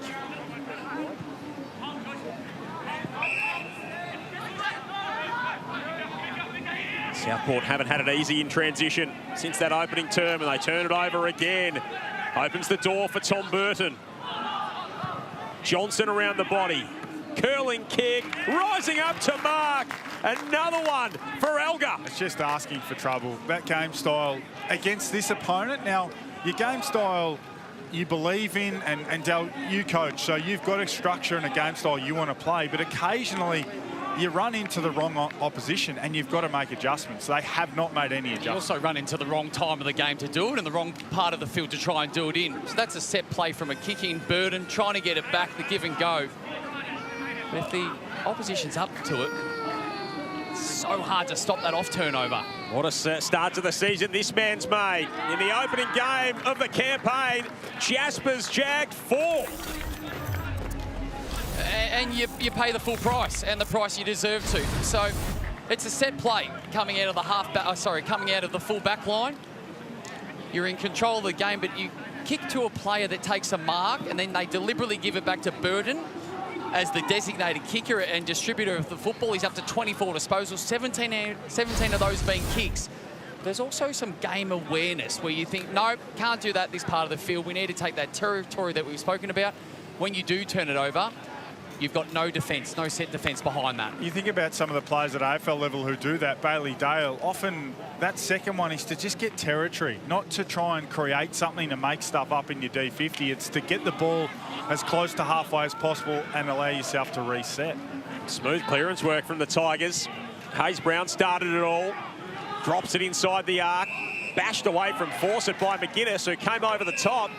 And the young Richmond forward will get a free kick. Left arm over the shoulder or around the waist there. Umpire boundary side was the one who paid that, so a little bit of prohibited contact. Just trying to get a look at it. It's just that left arm on the shoulder that was just there, and anytime the umpire sees that, just as they see a jumper stretch, that's going to be a free kick. Kicked the 1 goal too so far, Fawcett, but he's looked lively. Love the way that he's moving. It's been a good contest. Some exciting physical tools, this young man. Had a 1-year extension at the back end of last season from just inside the 50. He misses to the right-hand side. It is a game-high 29-point lead for the Tigs. Let's see what they do offensively here. Jesse Joyce did bring the ball back in for Southport. Aggressive down the middle. Experienced campaigner, 64 games for the Gold Coast Suns between 2016 and 2020. He does go straight up the pipe. Nancy handed it off to Dawson, shoveled it out wide. Awkward one for Reardon. Jump ball between he and Collier. Of course, the early start time for the Sharks, 9 o'clock Queensland time for the early start here at Frankston today, and they just haven't woken up into this season as yet. Collier inside the 50 for Richmond. McGuinness is back there. Now McDonald measured the kick, just got it to Larkins. He had Richmond numbers bearing down upon him. Jai Larkins worked it out nicely. His foot at half back. Dawson for disposal number 28. He has been irrepressible in this game thus far. Aston to Crosley. Kicks inside the 50. Gibcus rising highest, bashing it away. Joyce stepping through the traffic. Left foot kick. Just sneaks in for a minor score. So we speak about disposals and impact, and this is to take away nothing from Jacob Dawson, but they're winning the game, the Tigers. So yes, he's up to 28. It's a huge number. He might be on track to surpass his 47, but when you're winning the game, you can accept that or cop it. It's just about managing it going forward for the remainder of this game. Hayes Brown was impressive. Elga's up at half forward now, doing a little bit of everything is Jasper Elga. He drops it into the bucket for Tom Burton going back inside the 50. Time for a change on Elga. Someone else has to take responsibility. Well, in that instance, anyone, because he was able to. But again, it's that passage of play from Richmond is exactly what we've suggested Southport should try and implement. Take territory, win a contest, take some more territory, all of a sudden you're at halfway and you win a second contest in a row, then you're going inside 50 without anyone to oppose. Part of the Talent League Team of the Year last season, Tom Burton. Western Jets best and fairest. The number 45 from 45 just pushes it to the left-hand side. Something we haven't touched on yet, but Tasmania making their debut in the VFL, but also coming into the competition. 45 more jobs available at AFL level over the coming couple of years. So much more to play for at VFL level now. Tigers' pressure continues to tell. No easy exits for the Sharks at the moment. Good spoil there by Roberts. Thompson had to come across, took a little whack for his work. Been impressive, the 54th pick of the draft last year out of the Sturt Double Blues in the SANFL. It's tapped over the boundary line. A couple of appeals for a last touch free kick. Harry Scott, maybe not quite attuned to how the new rule works. I think they're expected to be potent again, the Double Blues. Over in the SANFL, they're been a powerhouse the last decade. Premiers last season. Toner. Nice work from Houghton. High kick inside the 50 from Roberts-Thompson, and it's cleared out of play again. Another opportunity deep forward for the Tigers. Similar to the second quarter, Tigers dominating that field position. That's their 7th inside 50, just to the 2 for Southport this quarter. Been very impressive since quarter time, this young Richmond team. Drawing a free kick for high tackle there. Zane Piker, who had Burton come across a little bit high. Just the constant pressure. I think you hit the nail on the head earlier, Josh. You speak about an enthusiastic young team that are prepared to chase and tackle and get after the opposition. This young man's shown he knows where the goals are in his career thus far, and he displays it there beautifully. Tigers have pushed that margin out to 35 points. Well, it's a surprise to me, certainly, coming in today expecting Southport, who are back-to-back grand finalists, to be a lot stronger, particularly with the young Tigers side. And it was just a little clumsy from Burton. The bigger man didn't get low in that tackle, and Piker contributed to it, but it was there as a free kick, and a beautiful finish around the corner from the former Woodville West Torrent. Plays junior footy at the Port District Footy Club, northern suburbs of Adelaide. 35 points the way of Richmond. They led by 2 at quarter time. Southport led for much of that opening term, led by 3 late in the quarter. It has been all yellow and black since then. Another clearance here. The captain Street bangs it on the boot. Dribbles its way out wide. Rechko first there. Larkins takes it away from him. Reardon shovels it forward. Aston back to Larkins. Searching kick to the edge of the 50. Taken away by Smith for the Tigers. Toner kicked the very first of the game this morning. Kicks to a 1-on-2. Bouncing back up to his feet was Elga. He might get it back here from Fawcett. Pops it over the top. Jasper Elga for his 5th. Not this time. His ability to have a second effort after being in the initial contest is exceptional. He gets a couple of plays at the football, and if he doesn't get the second one, hands on the football, he's there to pressure. I think that's what's going to make him such an exciting prospect, because, I mean, what type of player do you play against him as a defender? Most of the time, those players are either going to be great aerially and not good at ground level, or good at ground level but give away a lot of size. Not sure what that free kick was for. Just like a solid spoil from behind, which is normally allowed. Early for a cramp. This is a corky, I think. Hodden. Free kick given away against Lowson. Deep entry here for Richmond. Kirkman McDonald jungles in the mark. Just on that Alga conversation, yeah, you need a defender. They do exist at AFL level and VFL level, of course. But you need someone that's multifaceted, can do it in the air, but also can play at ground level from a defensive perspective. Good luck being as quick back to your feet as Jasper Alga. Well, normally if you're that quick back to your feet, you're probably the forward. Yes. You know, we deem that as creative and can do things that others can't. So that's why they're traditionally in the front half. It's the 58th pick in his draft year. Jasper Alga, a very talented draft year it was. But also, guys, saying that at the start of his draft year, he probably wasn't even on a lot of boards. Yep. So he made some big inroads. A good season with Gippsland Power and Vic Country. Now he's really worked himself into this nicely. Plays like this and gets onto the back of them like this. He'll be up at the top level in no time. 5 for Jasper Alga. What a start to the year. Again, a great example of the impossible matchup. The ball comes in quite randomly, and as soon as it hits the ground, he was able to create a metre, 2 metres for himself, and his first one back to access the footy, Dal. So, I mean, we're saying it ad nauseum, but he continues to show us why he's such a difficult matchup, and quickly able to read where that ball was going to go, and his acceleration, the power that's within that body, very, very impressive. I'll tell you what, if you're an AFL Tigers player this afternoon as they prepare to have a kick-off and you're a small forward, you'd want to have a good day. You'd want to have a really good day because Alga's knocking on the door to take your spot. 5 goals for Jasper Alga. Richmond, of course, to play Gold Coast at the MCG. That's where we'll be sending you next as part of Super Saturday on Fox. 4 of those goals coming since quarter time. They will get a chance here, the Sharks.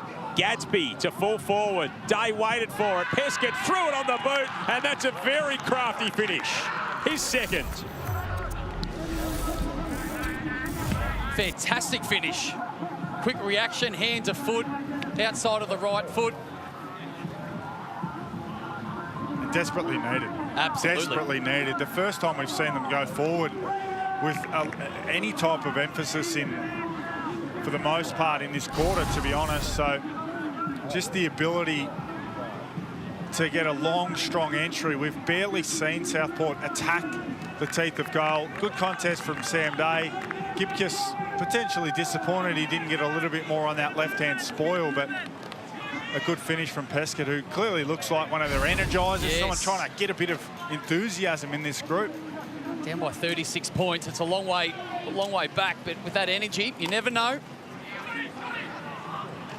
It's their second goal since quarter time for Southport. Gray operating in the middle of the ground now. Here's Woodcock. Had a jumper change in that first half. Beautiful hit-up lead. So too Casalini, who was in 27, now in 47. Left foot kick to full forward. Day blocked the run. Taken by Gadsby. Threw it on the boot. Bouncing ball. George getting back there. Important intervention.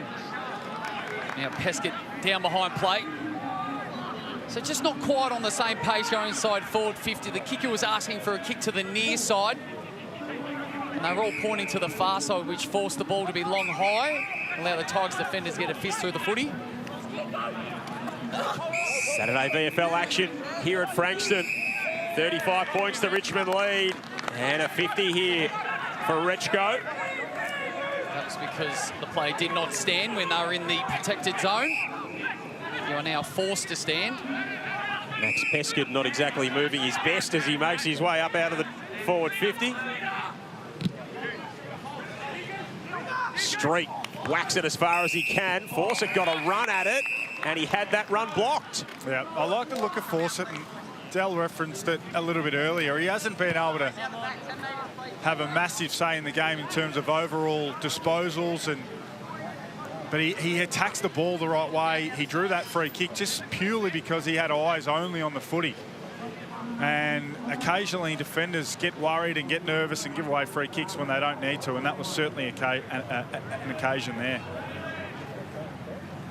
1 goal 3, see there, saw him in his draft year. Here he's a streaky kick at goal, Liam Fawcett. It's a little bit all or nothing with him. How does he size this one up? We're right behind it.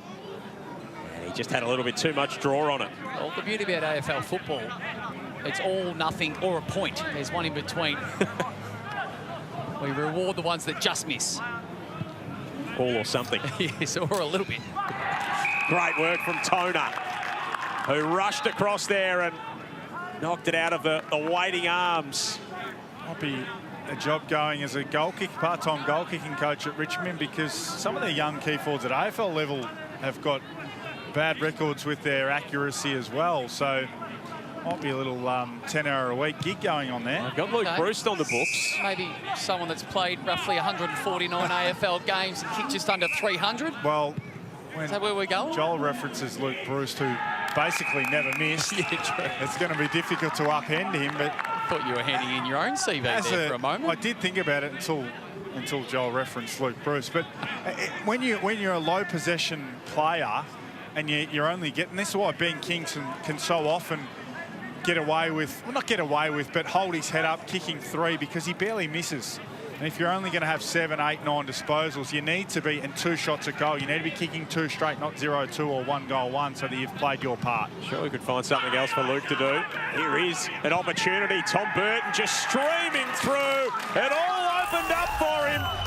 It has all opened up for Richmond since quarter time. They have absolutely controlled it, as you touched on, Joel, post-quarter time. It's been another quarter of dominance. 12 inside 50s to just the 4 for 4 goals, 5. So 9 scoring shots from the 12 inside 50s. This one coming from stoppage, which hasn't been their forte this game. It's been off turnover. But just these subtle contests. As Josh touched on before, that ball bounces unusual angles at times, but they've got numbers. Look at the amount of yellow jumpers in the screen. They turn up to the contest, cover all exits, and then another simple goal for the Tigers. That's all you can ask for, isn't it? Just a competition as a forward. Be alert, be ready, be first to move. Give us something, get that ball to ground level, and then we can either build pressure or create scores from ground balls inside 50. As you see on your screen, 4-5 already in this term for Richmond. They kicked 4-4 in the second quarter. So 4 goals in every term thus far. Free kick against Reardon. Roberts-Thompson carves the kick inside the arc. Spencer's back there for the Sharks. Delivers it nicely to Mantine. Crosley at half-back. Just trying to nurse the kick up the line. Looking for Castellini. He got tangled up with Alnor. Free kick will go to the latter. See Castellini there with the right eye stitched up after he came off with the blood rule in that second quarter. Oz told us that he had to change the jumper because of it. Burton, the last goal kicker in the game. Signed at the start of March on the Richmond's AFL list. Spills down to Rechko for the Tigers. He kicks to full forward. Toner had a hold of Spencer. Gives away the free kick. Yeah, just trying to find position to be able to impact the drop zone. Just grab the jersey on the way through. Lot to like for Tigers fans who'll be sitting at home readying themselves for a big Saturday in front of the couch here on Fox. And what a start it's been for some of their young chargers. Caleb Smith forces it forward. Rechko arches the back, creates some space. Nifty little hand pass. Renfrey rose up. Scott hemmed in along the boundary line. He went looking for Piker. Joyce and Dawson, a couple of experienced heads for Southport. And now it's bashed out of there by Woodcock. Day couldn't hang on to it. Foot made it difficult for Day. Tigers have numbers here. Gibcus away to Burton. Kick the last. Eyes the sticks from right on the 50. Misses that one narrowly. I think one of the greatest features of the Tigers game today has been their pressure, their willingness to defend, want to keep it in their front half. Will get caught up on the score and their ability to go inside forward 50 and their efficiency, but it's all coming from great defence. Here's another example. got lucky there, Ryan Burton. He tried to kick it through the car door window, if you don't mind. There's no need for that. But it's been their MO coming out of the kick-ins. They're so aggressive with Burton from kicking. It's something they might just want to wind back a little bit. Early in the season when they're all getting their bearings. I wonder whether that's emphasised given the unique ground size, where they think, hey, we're not going to muck around with the ball today. Hasn't paid off so far. We want to keep one to keep an eye on in coming weeks to see if that is actually their style of football. Jack Madgen spoke pre-game about the fact they do like to make the ground big, Southport. Not a big ground to do that on. As a blasting kick to full forward is marked by big Hayes Brown for the Tigers. Look at them just walking out of defence.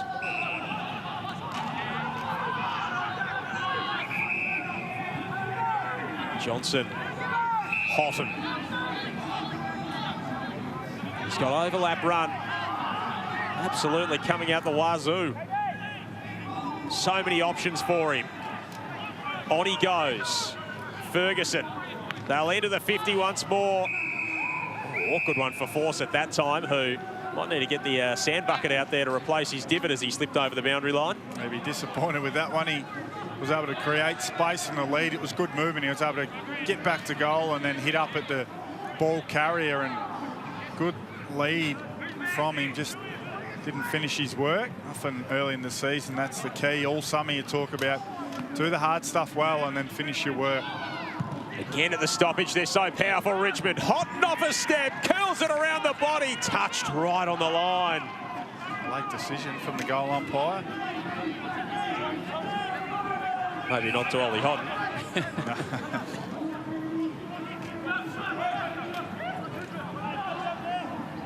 Let's see whether Burton's aggressive this time. Comes loping out of full-back. Just picks it off to Woodcock. So he had the easy option that time. Woodcock up the line. Day was intelligent, knocked it on for Hay. Al North threw a body at it. Day goes to ground. Got the hands free. Foot now inside the 50. And Dawson takes the mark. Tane Dawson from 45. He wants to centre it up. He's got the option there. Heskett couldn't pull it in. George was waiting for it all to unfold at the back for Richmond. Sends his kick out wide. That's rushed across there by Jez Butler. I was just having a look at a way to measure the Tigers' defence. They allowed or conceded 16 inside 50s in the first quarter to Southport. They've only had 15 since. So 16 in one quarter and 15 since. So their ability to lock it in their front half, turn the ball over between the arcs before it gets into an area of vulnerability, has been exceptional. Very impressive stuff. They have been really attentive to the task. After the opening term, Jack Madgen in his first game as Richmond coach would be absolutely delighted with what he's seen. Chuffed with himself, I think, as well, Joel. Why not? Bit of self-credit. Nice way to start his tenure as a senior coach. Woodcock can't keep that one in. Matty Primus, who's, of course, been around the block. Coach Port Adelaide, coach of the Gold Coast Suns for a long time. He's seen a little bit of everything.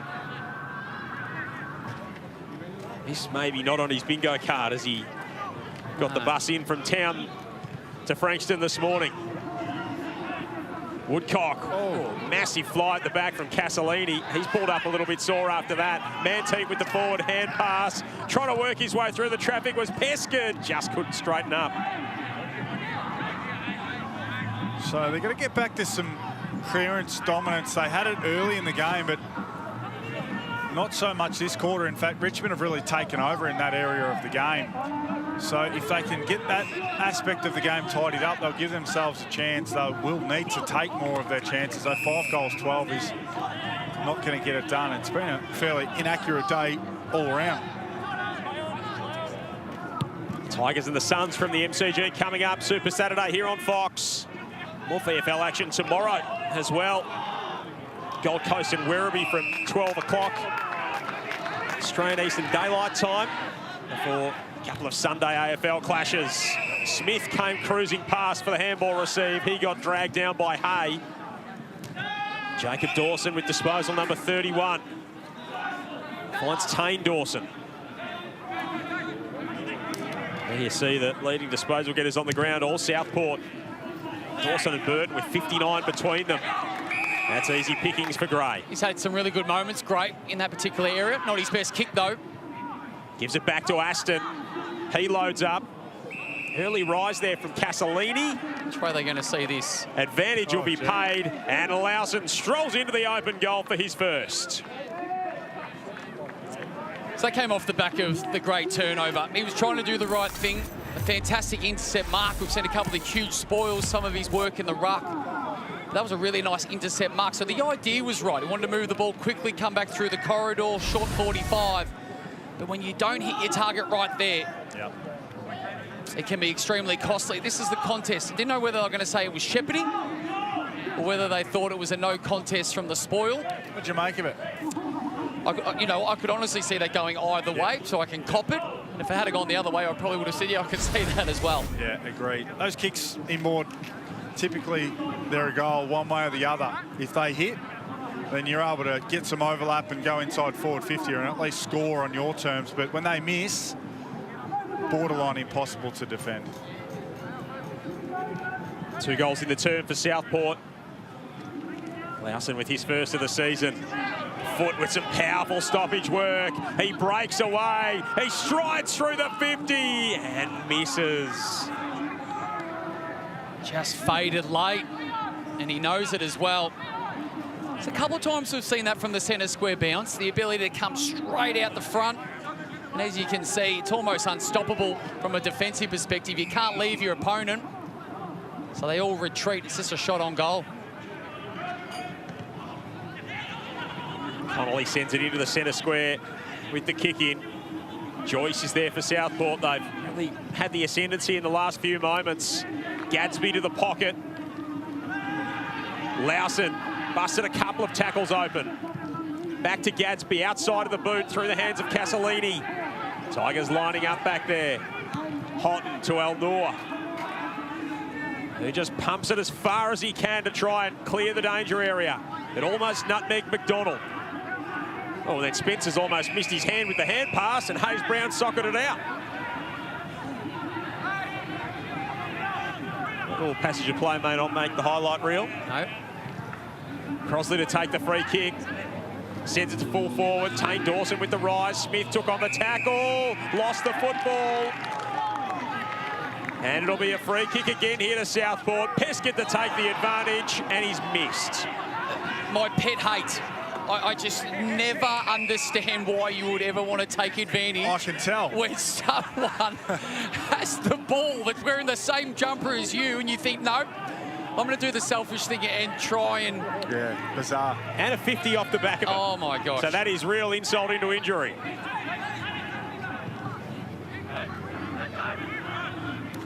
The glare that Lawson gave Pescott as well when he was awake to what had happened. And the Tigers might be able to take full toll at the other end. Reardon with a powerful fist. It'll spill back into yellow and black hands. Piker, Ferguson, handball a little bit too hot. They backtrack, give up some territory to try and gain it back. Rechko will have another go at it. Back now to Ferguson. He almost had Fawcett on the end of it. Should have marked and whacks the sponsor's sign in frustration. He's done a Nick Del Santo, and Del punched the table when the advantage was taken and just left a couple of opportunities out there. That's the frustrating thing when you're a low possession player. You've got to always try and take all of your opportunities, and Fawcett's dropped a couple in this third term. He's going to go in ruck here against Crosley. Down to the front of the pack. Piker from the pocket. The angle was acute. The finish wasn't quite what he needed. The thing about Fawcett, we mentioned him quite a bit, 197 centimetres, so they've got a lot to work with. But if I was his coach or trying to support him, I'd be speaking about the way that he presents to the ball and giving himself opportunities to get after the footy. Yes, he's dropped a couple. Yes, he's missed a couple of goals, but I'd be emphasising the great things that he's doing. That's presenting to the kicker. That intensity maintained throughout the term for Richmond. Caleb Smith showing it there. They've got a decisive advantage at three-quarter time, this young Tigers team. 6 goals to the good. It's already a super start to Super Saturday for Tigers fans.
A nice little surprise start for Tigers fans on this Super Saturday.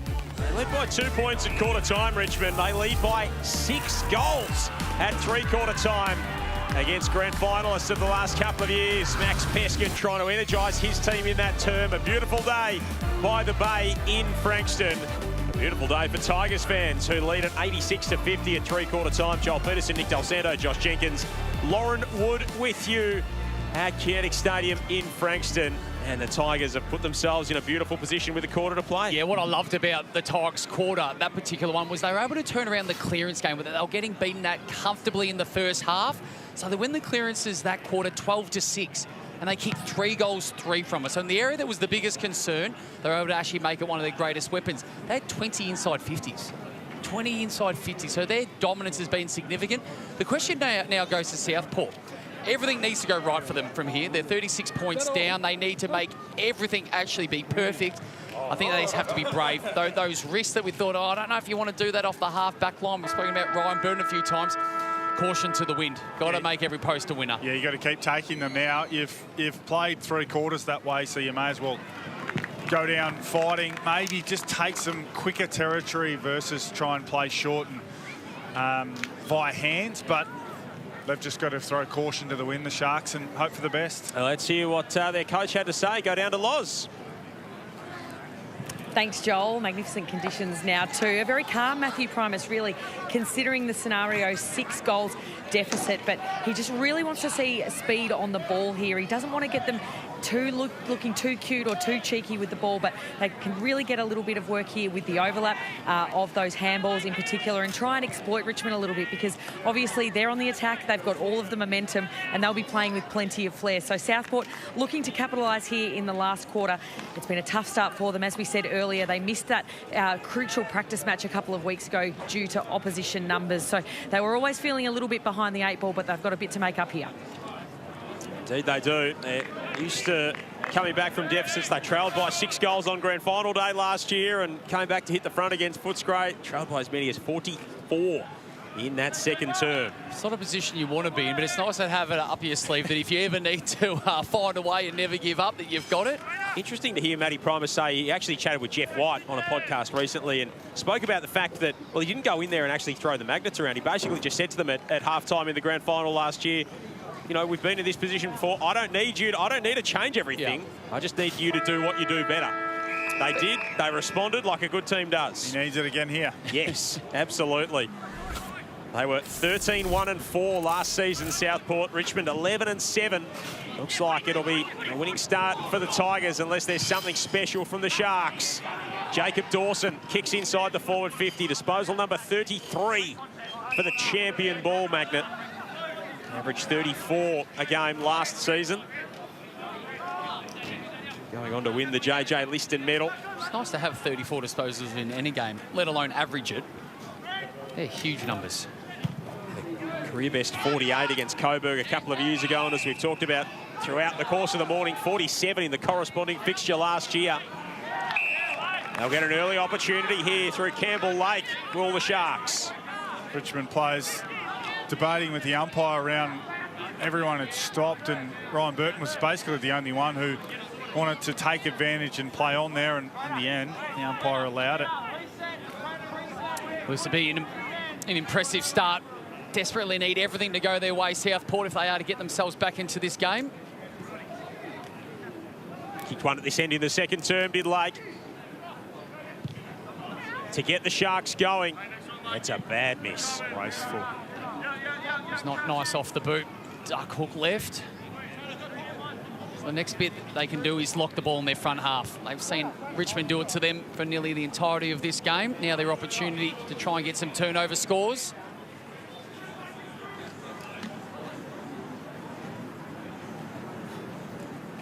Caleb Smith, one of 11 listed players out there for Richmond this morning. There's their AFL team in action very shortly against the Gold Coast Suns at the MCG, and Fawcett's really made an impression this morning. It's been great. Just little moments like that. I know he's had quite a few moments, but that's impressive. Crossley and Hayes-Brown try and win the football for their respective teams. It spills to Tom Burton. He just puts it up and down the mineshaft and straight into the lap of Reardon. Heskett, who had that rather ignominious moment in that third quarter when he took the advantage and missed. Sends it wide, sends it too wide, out of bounds on the full. It's another unfortunate miss. So it's about 23 metres from the centre square, the side of the centre square, to the boundary line. So it's significantly smaller than what these guys would be used to. And traditionally, there's more out of bounds on the full. Smith kicks up the wing, straight back to Peskett, who's going to have another go. Hopefully he doesn't kick this one at Loz, no. Who's on the boundary right where he put the last one. He does send this one a little bit further up the line. Smith reads it nicely off hands for the Tigers. Al-Noor, infield, Houghton. And George is dragged to a stop. And we will have a ball up right in front of you, Lauren Wood. It is. I'm just about to end up with a possession the way it's going here, guys. We're right in the thick of it. But Richmond player Paddy Rechko, I can tell you, has left the ground after 24 possessions and 4 marks. He's gone to the MCG as the carryover player for the AFL. So he'll be speeding up the Pegan Highway as we speak, responsibly, of course, and hoping to not hit some punt road traffic. Opens up here for the Tigers. Piker, Burton, and the money kick was a couple of cents short of what it needed to be. Foot takes it away for the Sharks. Over the top comes George. That's a nice rise. It's a lovely little grab. Dawson didn't appreciate the lollipop that was put on top of his head.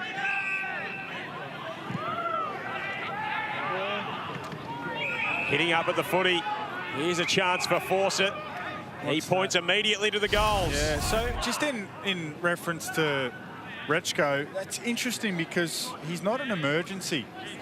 So maybe someone else has come out, so therefore one of the emergencies may have gone in, and then they need to replace him. They pulled Kane McAuliffe out of that team, Richmond, on Thursday, I think. Maybe Thursday or Friday. So they've got 2 emergencies who are playing in this game. So I wonder if there's a like-for-like little query for the AFL team, maybe something to follow up on.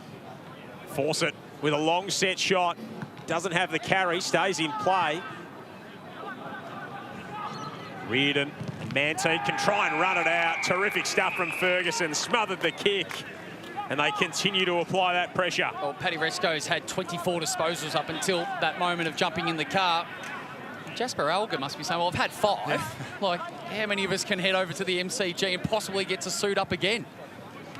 Bit of Logan Morris action, potentially. Here's Street. He found a path forward. Alger ducking, weaving, snapping, not that time. He is a handful. Yes, maybe an opportunity to give a handball as well there on your non-preferred, but he went the outside of the foot check side. Someone needs to get the message to Paddy Rechko. If he wants to take the Logan Morris path, he needs to stop off at Macca's before he makes his debut, before he plays AFL. Foot got run down. And Tom Burton showing the dash that the Tigers liked when they signed him to their AFL list. Turnover back the other way. Of course, the ground here just up the road from the train station, so Paddy Rechko could take the express into Richmond and just jump off and walk across to the MCG maybe. Stay out of the traffic. Reardon. Now Joyce. And nicely worked from Larkins. They can try and push it in transition here. Lowson has kicked one and had one pinched off him in that 3rd term. Drives it to centre-half forward. Elnor back with the flight. Give away from Gibcus. Pescud. He's got a runner in support in Hay. He sends it goalward and slides it through. It's a tidy finish, Josh. But that's their brand of football. They have to play. They've got no choice from where they currently sit. Still the margin being 30 points. But they've just got to take that risk and try and energise the football between the arcs to get some options forward of the football. But it's good overlap run and a tidy finish. Just an error from Gibcus. Left-hand handball, not his strong suit on that occasion. And he looks a player. I mean, he hasn't had a big afternoon by any stretch, or a big morning, I should say, by any stretch. He's kept his opponent, Sam Day, to only 5 disposals. So defensively, he's been sound, but offensively hasn't really been able to get involved in the game, only the 7 disposals. And that cough-up, and cough-ups are the hardest thing to defend in footy. When you cough the footy up, either at ground level or when you've got it in possession, all your teammates are setting up to receive the ball or get set up offensively, and you cough it up, it's impossible to stop. Lake with the clearance for the Sharks. Back in there, and Elnor intercepts. So impressive in that facet of the game. The big Tiger, 8 intercept disposals on average last year. Ferguson sets it up in front of the grandstands. Read nicely off the pack by Scott. Whacked inside the forward 50 for the Tigers by Alger, and Fawcett was the last in the line, and he was outpointed by McGuinness. Tom Burton's got the shoe off now, so hopefully not too much of a concern with him. Well, They're already at 1 player down. Now possibly 2. Saw Tom Berry come out of the game in the opening term for Southport. They've been in the wars with a few players requiring a blood rule and a jumper change. As Street ran out of road at half forward.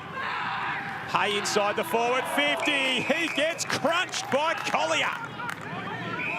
It's the second time he's been buried, landed on his back. And now another 50, not giving it back to the Tigers on the full. Strong tackle, almost too strong, but in the end was rewarded and costly to give away that 50 and alleviate a lot of pressure that Southport were building. What he lacks in size, Collier, he makes up for in strength. Yep. What a bit about him. Toner from the edge of the square. Force it, yes! There he goes. He threatened, hadn't he? He'd had hands on a couple of footy, and that was the most difficult of all 3, but left a couple, grassed a couple in the 3rd term and had to run and jump. And that was a really impressive contested mark in the end. Well, the bit you'll love about that, Josh, as a key forward, was his work was done before that. He'd actually made the body contact with his opponent in the goal square. And then he actually went up against the spare defender and went over the top. So he's shown all the signs they would have wanted. It's just been the finishing touch. The man at the mark comes at him after he took his time and he puts it through. 2 goals, 4 for Liam Fawcett. But it's been a morning of such promise for him. We don't see that very often. Did he take too long? Well, it didn't feel like it was the full 30. I wasn't keeping a close eye on that or timing him. But it went from he's about to have his shot to they're coming from all angles.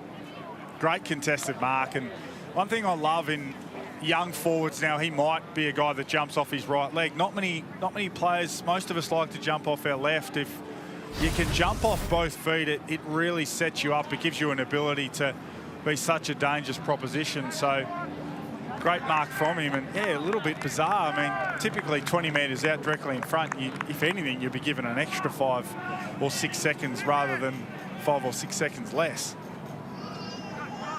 Get to it in a moment. The Tigers might be 3 players down. 1 on their way to the MCG and 2 injuries. So there might be 3 less on the bench. Yep, Phil came out of the game early in the piece. As Loz told us, Lake inside forward 50. Another 50.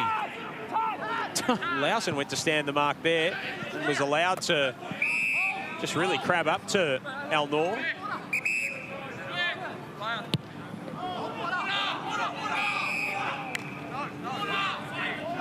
Rock solid behind the footy. Al Noor, last year's BNF winner. He just plays the game as it comes toward him. He doesn't sort of worry about his opponent too much. He follows the line and plays in line with the footy. He's been really solid behind the ball. The numbers don't jump off the page, only the 14 disposals, but he's been able to repel the last few attacks from the Sharks.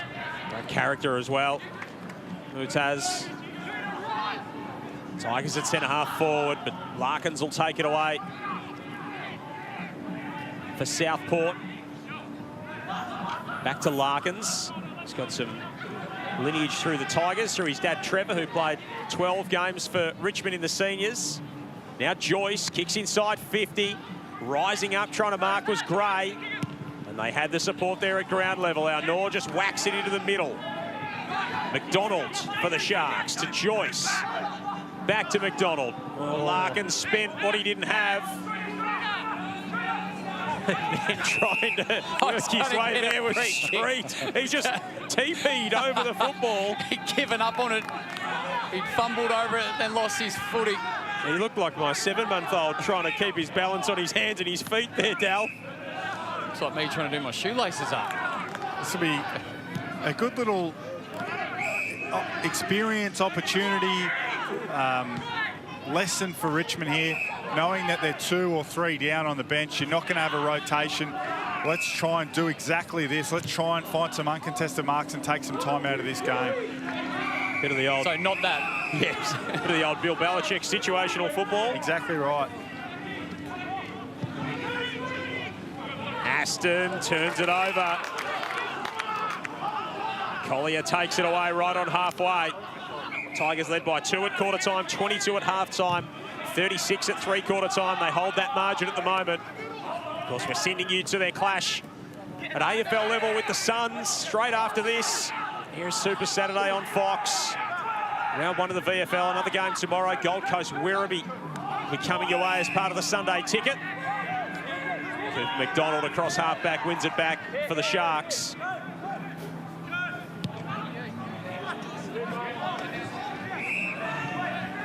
Markins has been busy to start this final term. Tried to measure the kick for Crossley. Collier was giving away size, but not endeavour. Crossley put his head back over it. Industrious as ever from the big man. Collier might have got a corky out of that as well, as he crawls to the boundary line. Yeah, a fairly hefty corky from Big Braden as well, I reckon. I feel like he'd be good at that. All part of the art form for the big fella. Kick in the direction of Castellini, and Gibcus spikes it out of play. Don't mind what I've seen from Gibcus today. I don't think we've seen the greatest rebounding offensive game, but he's had his hands full with a couple of big key forwards from Southport, so you'd have to say that's a tick in regards to doing his #1 priority, and that's defending. Yep, well, his direct opponent, a very experienced AFL player in Sam Day, only had the 5 disposals and 1 goal won, so you give him a huge tick for that. You see the next 2 matches for the Tigers against Coburg and St Kilda, and they've got the bye before they play Casey.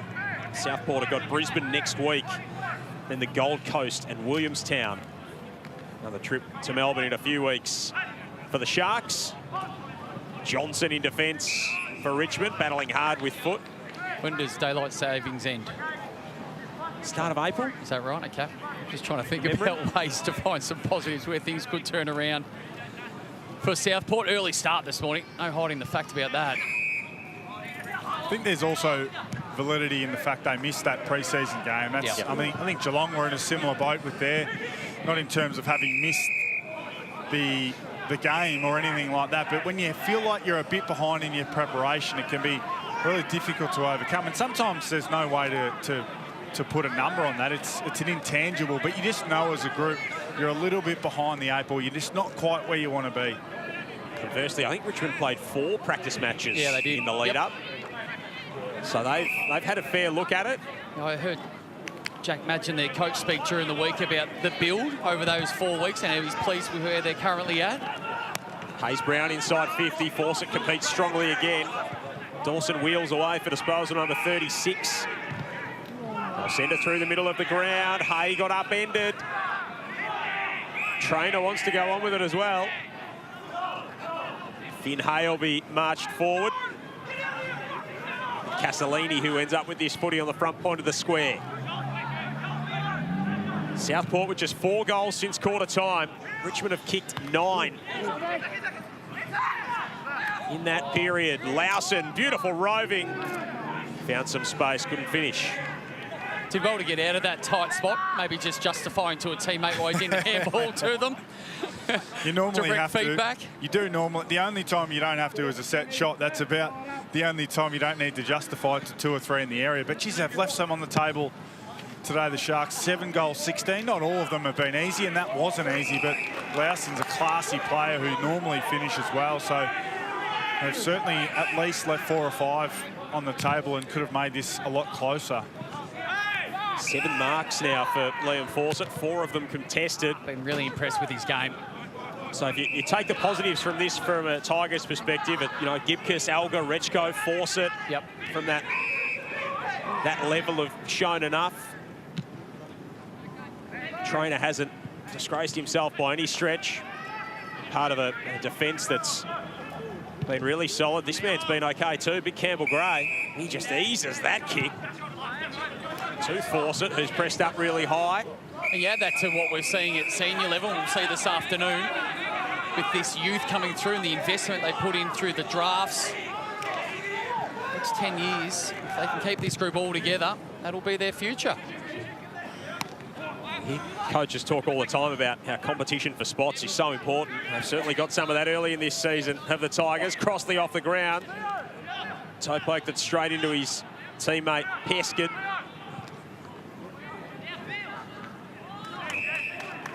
Try and come off half-back, the Tigers, but turned over. And that's a towering mark from Gray. Again, has been important back there. Yeah, he's been good. sure where he ends up, whether he is that key defensive type, but he's been really impressive. He's a rangy athlete who's got great verticality in the way he can get up off the ground and access the footy. It's a good word for it. And indeed, Castellini spills the mark inside the forward 50 onto his non-preferred right. Aston dribbles one to the top of the square. Might sit for Lowson. He and Pescott could have raffled it. Pescott around the body, and Aston can't finish it off.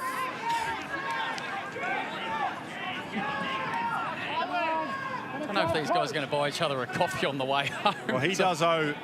He owes a couple. Just keeping count via coffees. He might need a takeaway tray for the amount that he owes. A couple of apologies on the way back.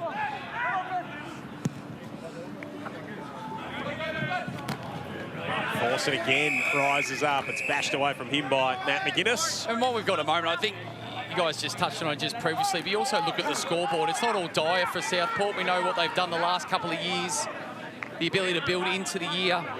Unfortunately, that Tom Berry went out. He had a great start to the game in the first quarter with what we think is that hamstring concern. Still plenty of time. It's a long year. They've missed Berry as well because the rest of their midfield is very much inside and contest to contest. Berry was the one early who was getting forward. Here's Manteet getting forward.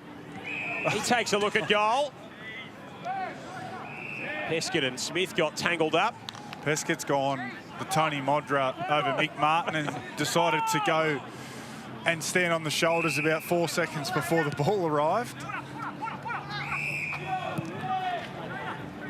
Got his ambitions and his capabilities mixed up on that occasion. And there's not many who can do it like Tony Modra. Piker out wide. Ferguson. They build it up nicely again here, Richmond.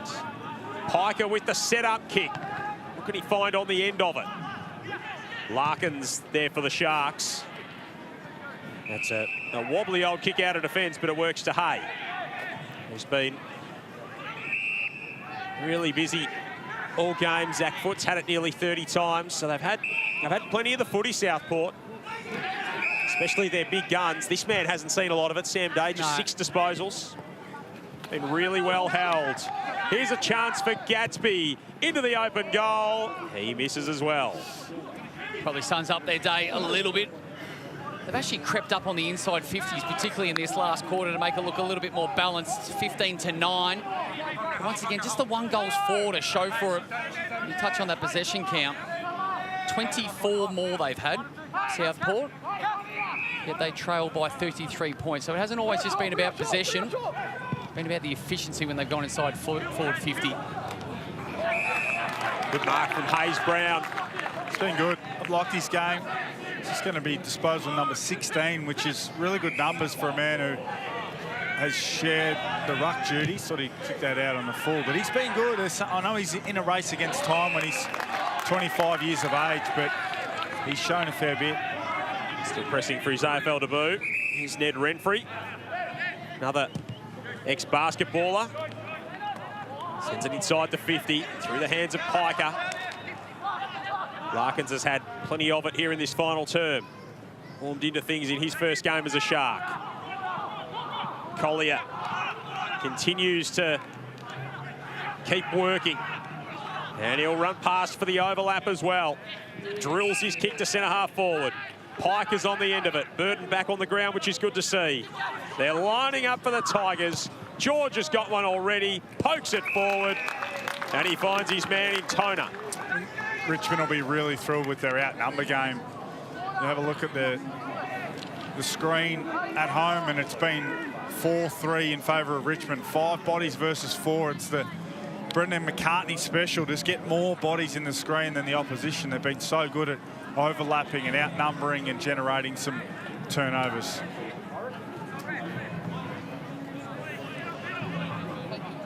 Sam Toner with a pair. Kicked the first of the game. Set the tone for the Tigers. And he'll curl that one home for his 3rd. And cap what's been a really good morning for Richmond. That's a good day's work. 12 disposals, 3rd goal. Been relatively consistent. But the damage is being done through the midfield. You speak about numbers in the screen. That relates to work rate. Who's prepared to work harder to ultimately outnumber, and it's a percentage game. We've got more people around the football. Over the course of 4 quarters, those numbers have to pay off. Maybe even emphasised more by the bright yellow jerseys of Richmond. And Jasper Algu's kicked 5 goals. Gives me cold chills, that yellow one. When he played them, they wore that in the grand final against us. Oh, it made them a little bit upset, but less upset when they... I think I remember that game, Josh. Unfortunately, I can too. It's one that you assume you don't watch back very often. No, not often.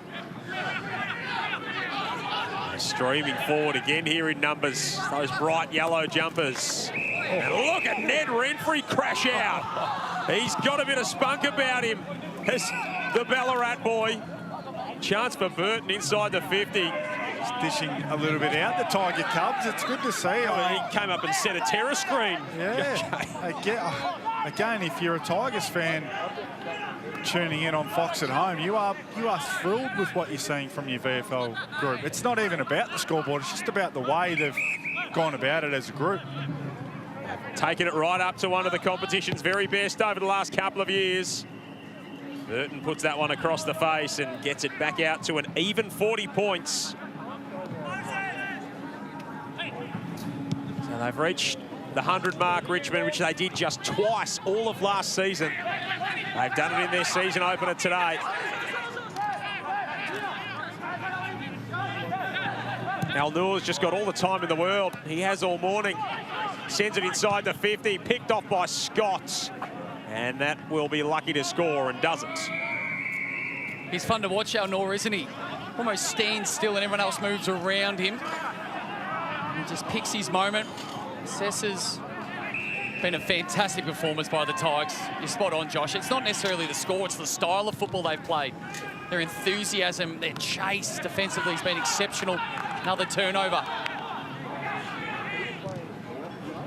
Matthew Primus, how do you review this kind of performance when you think you know what you're going to get from your group and they come out and deliver this in round 1? I think you've got to do it with a calm head. I think you need to put everything into perspective. I think that's what good senior coaches do, and Matthew Primus, as he touched on, has been around the block. He understands it's round 1. They've got a lot of work to do from here, but I mean, even 7 goals, 18, you could justify just the inaccuracy's been a major factor. Yeah, for sure. They could do with some leg speed. They haven't got a lot of outside run. For as much as Dawson's a workhorse with his 38, Foot and Woodcock, very much inside players. So Zane Piker will have the final say here. It is going to be a big win for Richmond. The margin now the only question. We're about to send you to the MCG after the kick. If you're a Tigers fan, hopefully sending you with a goal. Piker comes in, kicks on its way. It won't get the journey. A 40-point win to Richmond to start their VFL campaign and to start Super Saturday on Fox. Hopefully a sign of things to come for the Tigers. We'll send you now to the MCG, the Tigers and the Suns, and send you to Sarah Jones and Lee Montagna.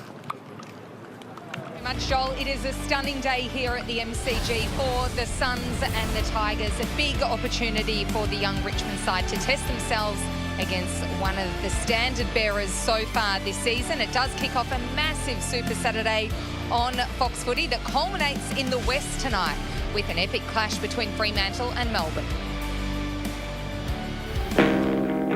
Stephen King's come in and stamped his mark on this football club. I no longer want Clayton Oliver at the club. I want to move on from Christian Petrarca. I want a fresh slate. It's a guy coming in with real presence. This is my football club now. This is where we're going. This is Stephen King's Melbourne. Let's go, turnover, go left. Let's get a bit more intensity so we're close enough to utilise our number. Play. Forging a new era with our premiership heroes. More unpredictable. The glow of a drought-breaking flag in the West. It's a brand new flag. Fading into history. Now these demons are re-energised and reimagined. Stephen King, author of the new era. The Pickets. That's right, plural. How good's footy? Cousins, Cozzy and Latrell. Look at Latrell. Oh, Cozzy. with a perfect blend of flair and swagger. Here goes Pickett, puts the afterburners on and brings the house down. While a lot's changed, Big Max is still out there doing his thing. Ruckman of his generation. Big Max has been enormous. Was never in doubt. Captain's goal. Now, for his old understudy, the Unicorn. When you need a moment of magic, the Unicorn appears. Luke Jackson and his Dockers back at home for the first time since the last time. He goes long. Swallow. Incredible. Siren, the agony and the ecstasy of sport. It's Fremantle. Sarong came bursting through. And Melbourne. And the red and blue erupt. In a Super Saturday crescendo. How do you reckon the blood pressure going there? Where else? Right here on Fox Footy.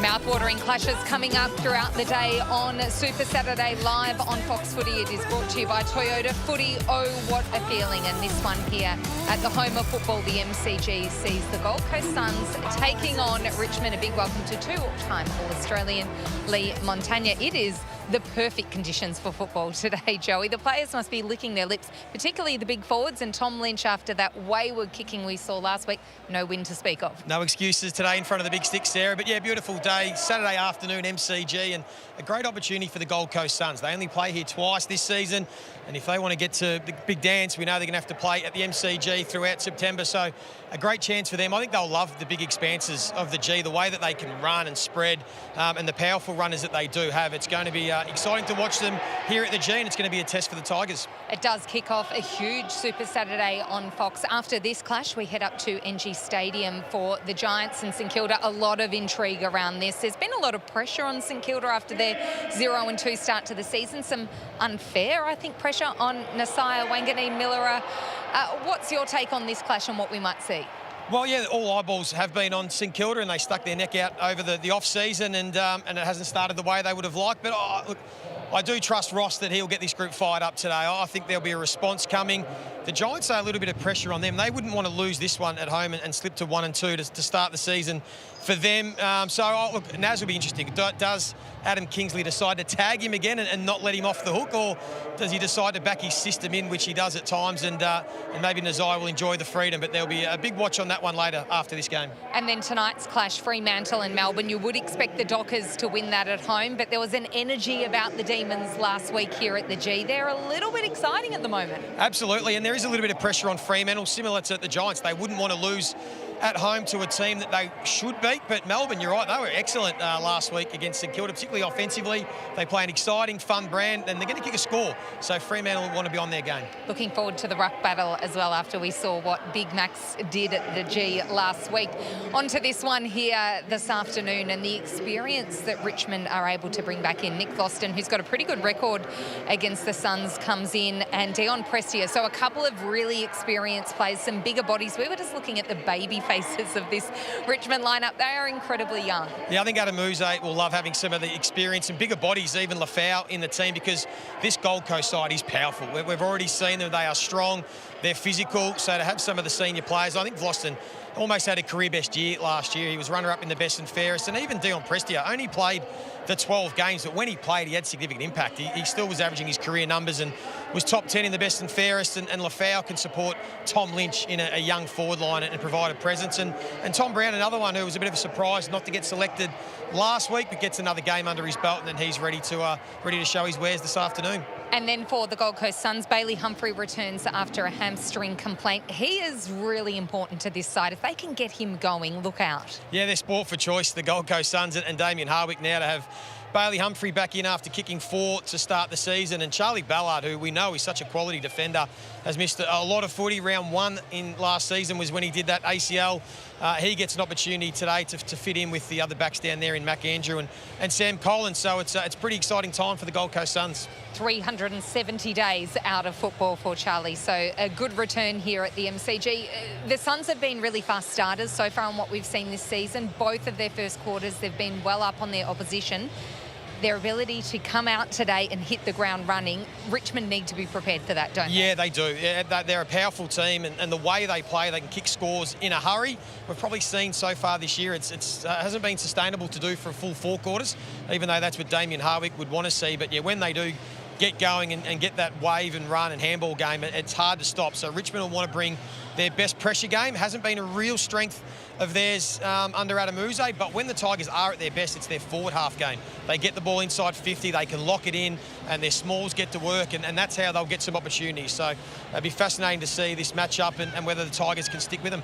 It's been a pretty flawless start to the season by the Suns, and they're doing it without their Brownlow medalist, Matt Rowell, who, of course, has that hand injury, and he's still going to be out for a while. 4 to 6 weeks is what he's listed at with the club. We will talk to Damien Hardwick shortly and get the latest on that, but the fact that they're able to do it without one of their midfield stars just speaks volumes to the depth they've got. Yeah, they're lucky in some regards that they've been able to get some wins on the board without him. Matty Rowell would be hating not playing. But yeah, the bonus is they'll get him back, and when he's fit and firing, and he'll slot into that midfield that's already setting the season alight. Setting the season alight indeed. It is our great pleasure now to welcome to our Fox Footy coverage an inaugural Sun, but of course Richmond superstar in Tom Lynch. Tom, thanks so much for having a chat with us today. We're going to get the elephant in the room out of the way to begin with. Have you got the kicking boots on today? I hope so. I've definitely had plenty of practice during the week. It's obviously disappointing not to finish off my work, but I've gone to work on it. I was kicking them well going into the game, unfortunately, but they just weren't coming off us. Good to go. We know that kicking and goal kicking is actually a passion and a strength of the coach. Adam Uze did some goal kicking work with Hawthorn. He said that he picked up something technical and quite specific with your routine. Have you managed to hone in on that with him? Oh, look, it was just, we went through everyone with Newey and Uze, had a chat to Uze. A lot of them actually hit pretty well. They just didn't go in, unfortunately. They're longer shots. I know when I'm kicking well, I'm over the footy and get through it. When I lean back is when I don't kick well. So he just reminded me about that and just the ball drop. Didn't get the win, but a lot of positives would have come out of the review. What was Adam Uze most pleased about with the game? Yeah, look, we were disappointed with our start. He got into us at half time and we got a response which is always pleasing, but he said I don't want to be coming to half time and get up years every week. So we knew they're a tough side, Carlton. They're obviously stoppage dominance, and they set the scene early, and we managed to get back into the game, but we need to start better today. I'm sure you would have addressed them the Gold Coast start to the season, their first quarters, they hit the ground running. What's going to be the challenge today to try and stop this Suns team? Oh, obviously it's pretty obvious how they play, but they're very good at it. They've got some superstars in the midfield. Obviously, Petrarca's set the world on fire. There's plenty of weapons for them. We know we just got to bring the energy, put a lot of pressure on them, and try and stop their outlets. Tom, thanks so much for joining us on Fox Footy today. Can't wait to see you out there. Thanks, Sarah. Thanks, Joe. Cheers.